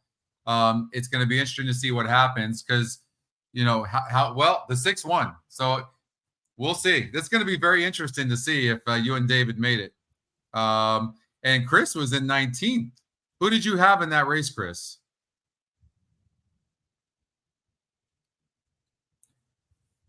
It's going to be, yeah, I can't wait to see this leaderboard. Yeah, I'm out. You're I out? was 51st going into this race. Yeah, I needed Nemo to win. Oh, got you. Okay. So Yeah, you were but I needed to get a down. place out of this horse. Yeah. Got you. Well, it was a valiant effort. David was in 25th. David, you have a high likelihood of getting in there. Chris, same. I don't know who you had, Chris. You had the 8. So you still, I think you're going to qualify. And then What's the last name? What's David's last name? I don't know David's last name. David, what's your last name? That was a lot of fun. All right, we've got a couple more races. We have a half hour, so we won't be showing any more live races at all. We have to run through this quickly. So let's go. It's there. There you go. It's you and I. Okay. Let's see. I need to show my screen here. Let me do that, David. Okay. Let's see here. Screen, camera, and present. I need to present, share my screen. Okay, and share. Okay, let's do that. Get this back up. All right, here we go. So we have got, this was Aqueduct race number 7, which is the 6th event. And I'm settling on the 5. Who are you settling in on? I'm settling in on the 4, a wire job, and an honorable mention to the 6 and the 1. So if any of I mean, I wouldn't have a problem if I had multiple entries using the 1 or the 6 either. Yeah. I agree with Grandpa's Kid's got a shot, but I think because the last time I played this horse, it didn't run as well as I anticipated. I'm going to give a shot to What a Blast because I missed this horse at the NHC, and I'm not letting it happen again. Okay. Well, if you're just hoping the 2 doesn't send, Dan qualified. He got 38. Great. Thank you very much. Congratulations, Dan. Chris got 8th. Awesome. And so that's great. Okay. Excellent. And then, okay, let's go to the next one is, we got 4 more to cover. Laurel Park race number 9. So we'll get out to Laurel Park race number 9. All right. Laurel Park race 9. Let me open EquinEdge. And then let me go to my notes, Scotty. I love a horse in here, just so you know. Love.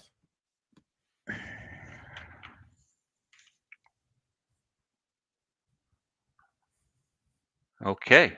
Would you like to begin? If you love a horse so much, I'm going to put you on the spot here. I love the 7.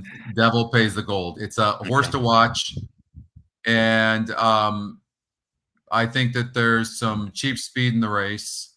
And I just think this horse is just solid. 27%. We'll watch the race first, but you'll see the horse. Like when you can visibly see the horse moving and the other horse is stopping. The 4's coming now, by the way. I don't know if you see that. That horse is going to be dead last early, but that horse was closing. So that's the EquinEdge long shot as well. So that horse was a little bit scary in this race. And when you look at it on paper, you can't see all that. The only reason why I'm a little bit confident about the 7 is because the 4 breaks bad so much. That's the only reason.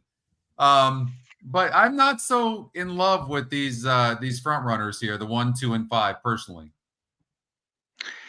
Yeah, no, I agree. I originally included the 7 as a possible play, but I'm looking for again a little bit of value here and maybe some hidden or back form. And there you go. My play coincides with the EE long shot. I am all over Genie in a Bridle. Weird name, but hey, but this horse has some back form. Has won over the racetrack 2 races. Now it's 5.5 furlongs. Their horse comes out of 2 6-furlong races. This horse looks sneaky to me. Now it finished 4th to the to Set, who's number 5 in this race, 2 races back, but it was only a length and 3/4 away from the win. This is a horse that it doesn't have a ton of speed. I'm not sure about the drop back to 5.5, but I'm hoping the 5 goes. The 2, I'm hoping that more than a couple of horses press that pace.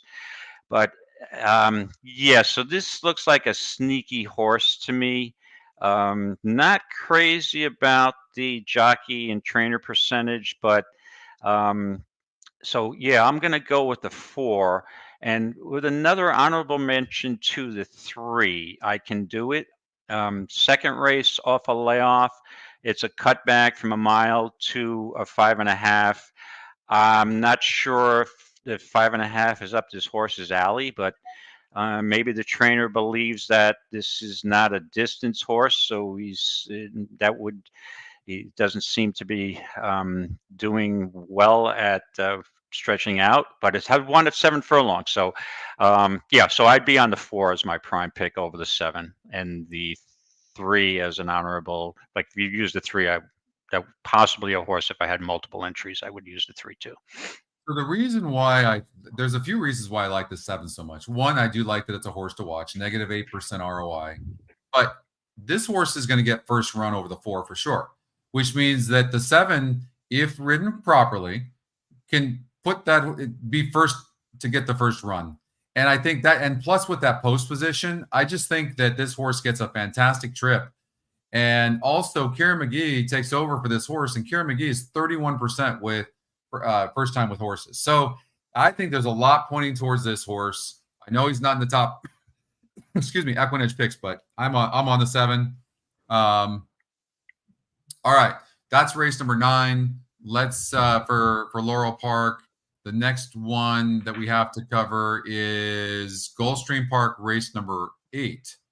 So let's get out there. All right. So again, I'm going to sort the pace on top. All the speed horses are going to be at the top. Let's take a look.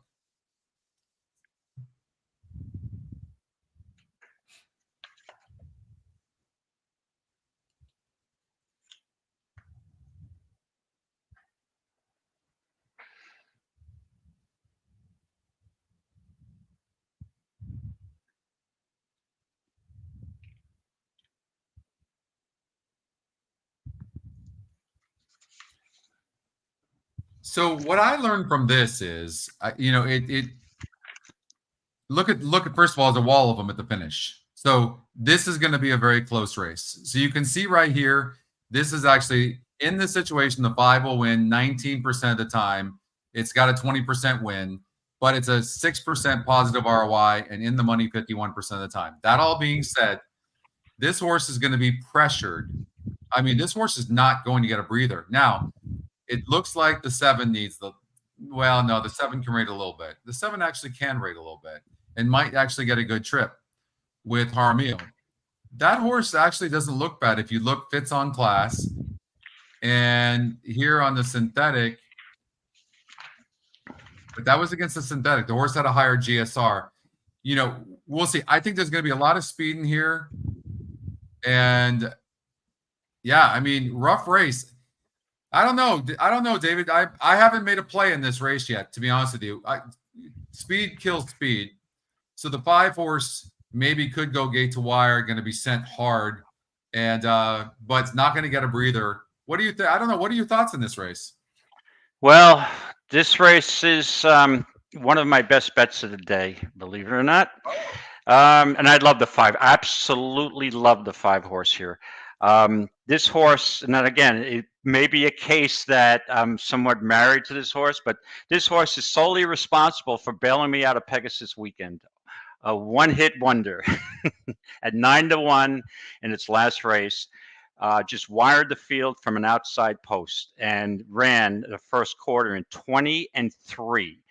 Wow. To me, there's other speed, but this is by far the fastest horse in the field. And when Castellano gets a horse out, in 20-3, and he's normally not known as a front run jockey or a speedboat jockey. He's normally known from an off the pace, positional jockey. When that horse goes 20-3, I think by far this horse is this is the fastest horse in the race.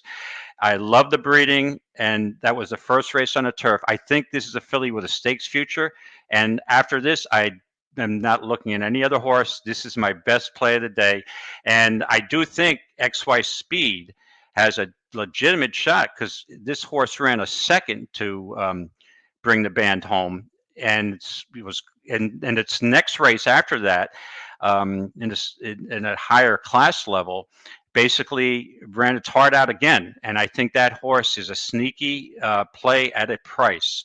So it's all the 5, and I would probably use the 4 underneath once again to finish second. But to me, bring the band home is a future stakes horse, and on the sprint circuit of the turf. Okay, so the 2 horse, Filo di Ariana, this horse has the class, no question about it. I know a lot of people are probably going to use it, and I don't blame them. And the horse has shown the ability to rate a little bit. It didn't win off that rate, but it did win off of this rate at the same level. This horse 100% is the class of the race.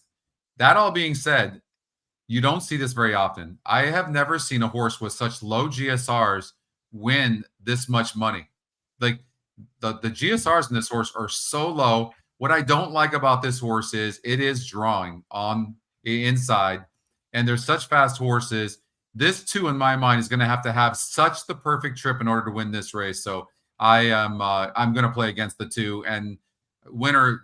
I don't care if it beats me or not. I'm not using a horse with a 49 GSR. I'm not in a race like this. Right. And Scotty, there's so many angles against this horse. If you overlook the workouts, I mean, if you look at it, this horse is working like a monster. And again, the GSR wouldn't be high on this horse on turf, right? It's a Drosselmeyer. Drosselmeyer, to me, as soon as I think Drosselmeyer's claim to fame is winning that slow Belmont a bunch of years ago. But so you have a layoff. Okay, July 15th, 23, out of a grade 3. Now, I thought this horse was originally a Woodbine freak, just a Woodbine lover. But then this horse almost won the poker, but on the lead. And that day, 23-4 at a mile at Belmont was probably a slow pace. So that was the reason. So it's not a Belmont. But there's obviously something went wrong with this horse for the layoff. Now it comes back, gelded, off a layoff, dropping down, but excellent work. So what do you do? To me, it's a toss. Not a horse that fits my profile for a contest play, and plus never won at 5 furlongs. And it would appear that this is probably a prep race, right? That they're just trying to fill it. And this horse, if this race was at a mile or 7 furlongs, I'd be a little more wary to toss. But there's too many things against this horse for me. David's best bet the 5, and your point that you think this horse is gonna be a stakes horse. I will say this: it is lightly raced, and anything can happen. And the breeding is pretty good on this horse, both dirt and turf. And you can see all sprint pedigree. Look at the GSR plus 5 furlongs, #1 distance. So David, I'm going with you. I'm gonna go with you on that because I don't have a strong opinion anyway, so I'm just going there on both my entries, and I just locked that in right there. So, okay, we've got 2 more. Hopefully, I don't bring you down. You never do. You never do. Either doesn't even matter. Either way, it's just a pleasure to do this with you and have everybody love it. Same here. Same here. Okay, we've got Aqueduct race number 8. 2 more races to get through. Aqueduct race number 8. Okay, let me. Well, I didn't think the 1, 2, 2B, 8, or 9 had a play in here. But it is the 2B is the EquinEdge top pick, so I'm going to add that horse back. Let me add this too. You know what? I'm just going to add them all. Hold on. Okay, and then let me sort the pace again. The fastest horses are at the top. Let's run the race. We locked the 5 horse in, Ryan.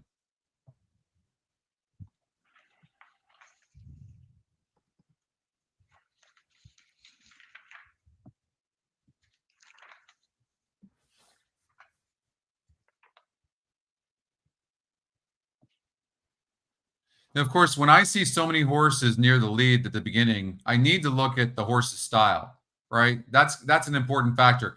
The one thing we are learning here from the simulator race, look at this. Every horse is within 2 lengths. Remember this. It's uncanny how accurate this thing can be, and you're going to see a wall of them. I have no doubt at the top of this stretch, you're going to see a wall of them. It's incredible. So because of that reason, David, there is zero reason to take a favorite in this race. You've got to take a price. What are your thoughts? Yes, correct.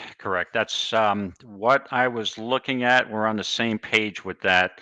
These are hard-hitting claimers. You got the 9 Linda Rice off the claim, which is always difficult to try to beat, but claimed and moved down to 25. So that raises a little bit of a suspicion, but Linda's been known to do that.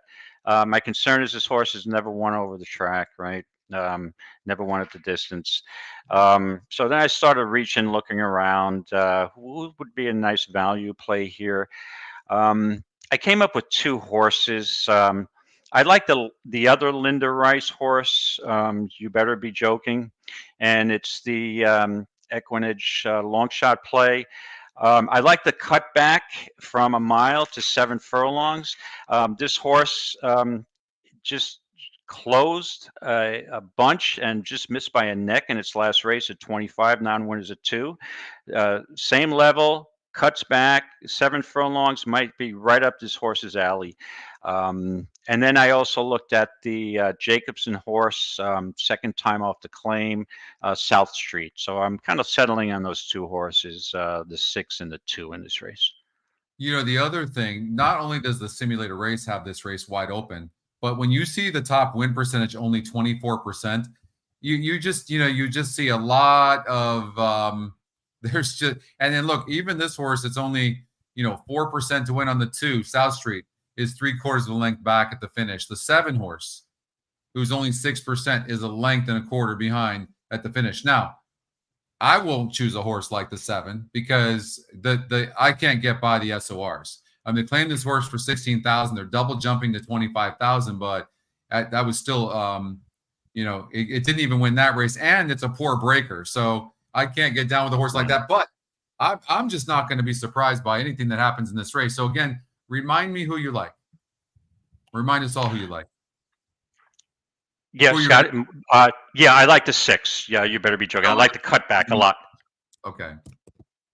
Dave. I'm sorry? You like the 6 horse? Yeah, 6 over the 2, and I agree with you on the 7. I think the 7 is just it did win at 7 furlongs, but it was a slow race. I think he moves up in class here, and it's going to be tough for him. So, and who are you on, Scotty? Well, I'm looking at a horse like but I don't love the rail at all. But they are going to go. I think they're going to go fast early, and yeah, this horse stumbled last time out, had a bad start 2 back. Okay, then went wide for Tom Morley. I think this horse has just had this. If you throw those last couple of out, here's a contender in this race. And what I like is the horse is 8-1 on the EquinEdge morning line, but it's 11% win. The simulator has the horse winning barely, of course. It might be a horse to try to look at. Here's the 9. What do we know based on the pace? We know that the 9's going to get a good trip. That we know. Like we can see this here. Watch. Let's start first call. There's the 9. Does it have to have the lead? But it's going to be wide. I mean, the 8's pretty fast as well. So the 8's probably going. So maybe now the 8 backs off, comes back. I mean, this race is just killer. Yes. And part of my angle is a trainer with 2 separate entries in a race. I feel confident going with the larger price of the 2. How many times you see that? I don't know why, but and you got a sleeper jockey who's at 19%. And now you could say, well, that's not Linda's go-to jockey. It's Liscano, but that's okay. I just think that this horse is, like I said, I like the cutback, and I think it's in a good spot here. What do you But make also- of claiming this 9 horse for 40,000 and putting it in for 25? I don't know what that move is like for her. She's 27% with first time out claims, and it's probably for doing things like this. I mean, you're double dropping this horse. Yeah, now that's not atypical of Linda Rice, right? She's done this in the past, last Saratoga meet to win, try to win the meet. So, and her owners, and that she owns that horse, right? Oh no, it's Winning Moves Stable, especially with the horses she owns. Now she owns the 6. So that's a pretty typical move for her if she's trying to win the meet, right? So I'm looking to see exactly where Linda is. I know she's on the leaderboard, but I don't have it at my fingertips right now. But oh yeah, trainer standings. She's 20. Yep. Okay. So she's first as of March 26th by 1 over Rudy Rodriguez and 3 up on David Jacobson. So yeah. So now that makes me feel a little better about these drops because she's obviously trying to win this meet. And that's an honor, obviously, anytime you can say a trainer, I won the Aqueduct meet, I won this meet, I won that meet. For sure. Linda was one of the few, well, the only female trainer to win a Saratoga meet years ago. So mostly with turf specialists, turf sprinters, but she's a NYRA person and shows you how versatile she is. But she wins meets with dirt horses and turf horses. So she's just a fantastic trainer. So that move doesn't concern me as much. Here's the thing, though, is the horse is only 24% to win, and it's only 5-2 on the EquinEdge morning line. Now, you would think with a supposed drop like this, and this is why I love the SOR so much. The SOR is saying that this is similar. This field, this $25,000 non-winners of 2 lifetimes is the same. And what I've seen in these non-winners of 2 lifetime races, these 2Ls, is that you'll see horses going from 25 to 40. There's not really much of a difference in those. And so, I don't think, and I'm also starting to get the sense that this horse needs to be really near the pace, which it looks like it can be, but 3 and 4 are going as well. I don't know that this is that much of a drop. Somebody's coming from behind. So who's coming? We're gonna watch the simulator one more time and see who the heck is going to be finishing. Let's watch.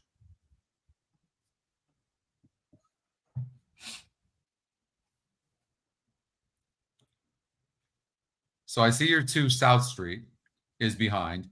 But again, we're talking about Aqueduct. Aren't we supposed to be loving speed right now? Are we going to be trusting in horses that have to come from so far back? But there was a really nice move by the 7 there. Again, the 7's got the lowest SOR.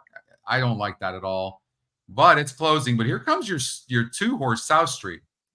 I like that move. Right. I have the 6 over the 2, but yeah, no, South Street, I think at this distance may be a fit. Only tried the distance one other time and weakened, but at the same level. Yeah, got a shot. But again, but David, let me ask you a question, though. Let me ask you a question on the 2. It's got only a 2 pace. I mean, it's going to be well far back there. Do you see horses coming from so far back?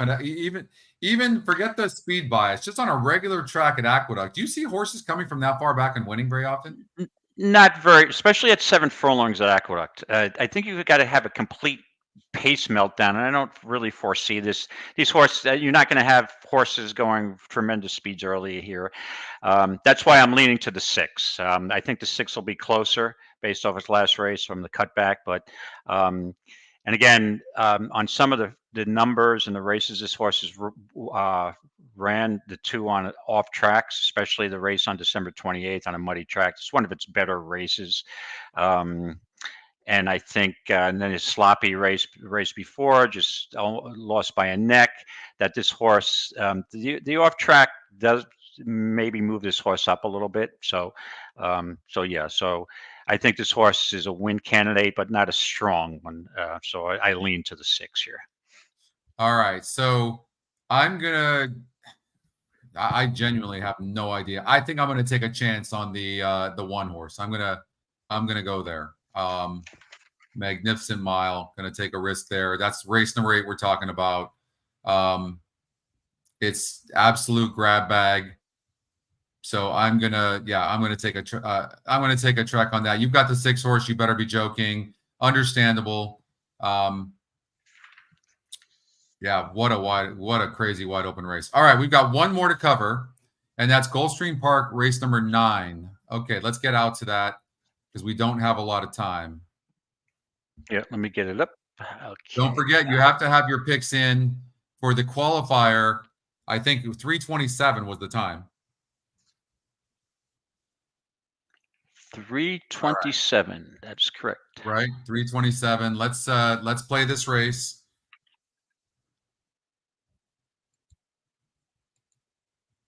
Seven is a big long shot. 5 is going as well. The 5 GSR is going up.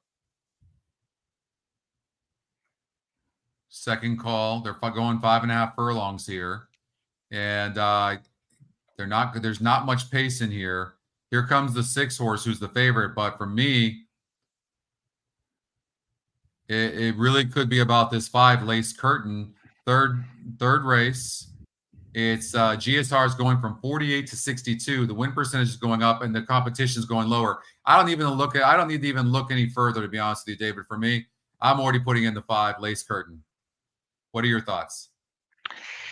The 5 Lace Curtain. Yeah, the 5 Lace Curtain was on my list along with the 6.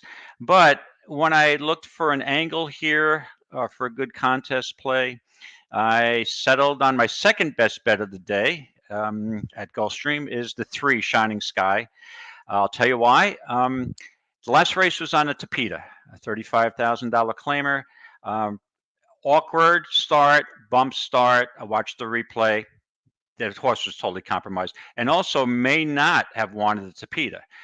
The race before, the first time on the dirt at a mile at a higher class at 50,000 claimer, another bobbled start, and not great because this horse had blinkers on the first time, anticipating it's going to show a lot more speed. Didn't happen because another awkward break. So after that race, they go to Paco, and Paco still had a problem getting this horse out of the gate. But I'm assuming that may be, even if the horse got out of the gate, was not a Tapeta horse. So there's 2 excuses for me. That's all I need. So off a layoff, first race back. Polisa scored with a horse back in January and was at Gulfstream. That was 40-1. That was coming off a similar layoff, and believe that it's entered on Saturday. I don't recall the name, Verifying or something. If somebody knows, they can post it. So Police has been known at this meet to win off a similar layoff, and I really think this horse is a sleeper here, and really a sneaky horse. So it's all 3 over the 5-6 for me in this race. So 3-6-5, 3-5-6. All right, I'm going to give you a horse one more horse to look at, and that's the 4 horse. Sure. Because the horse has raced one time, and Teresa Pompey is 0 for 22 with first time out horses, and second time out horses. Listen to this. She's 32%, and first race back off a layoff, 31%. And so I would absolutely look at that 4 horse at a price as well, off the layoff since January. So good stuff, David. Okay. Wow, that was really a lot of fun. I'm looking forward to fantastic. Right, I'm looking forward to next week. We're going to do this at 11:30 a.m. Eastern time every single Friday. It'll be David and I, and if one of us can't make it, then we'll obviously have special hosts and guests and stuff like that. But I can't thank you enough. Amazing partner you were. The insight that you give is so invaluable, and I know everybody appreciates it. Okay, and so all right, everybody, thank you so much. We will see you next week. Of course, don't forget the Stretch Run show. That's tomorrow. Look for your emails. Follow us on YouTube here so you'll get notifications of shows. Okay. All right, everybody. And thank you so much. I want to end by, I'm sorry, Scotty. I want to end by saying to all the horse players out there today, in Harvey Pratt tradition, may the horse be with you, guys. Let's go. Let's qualify.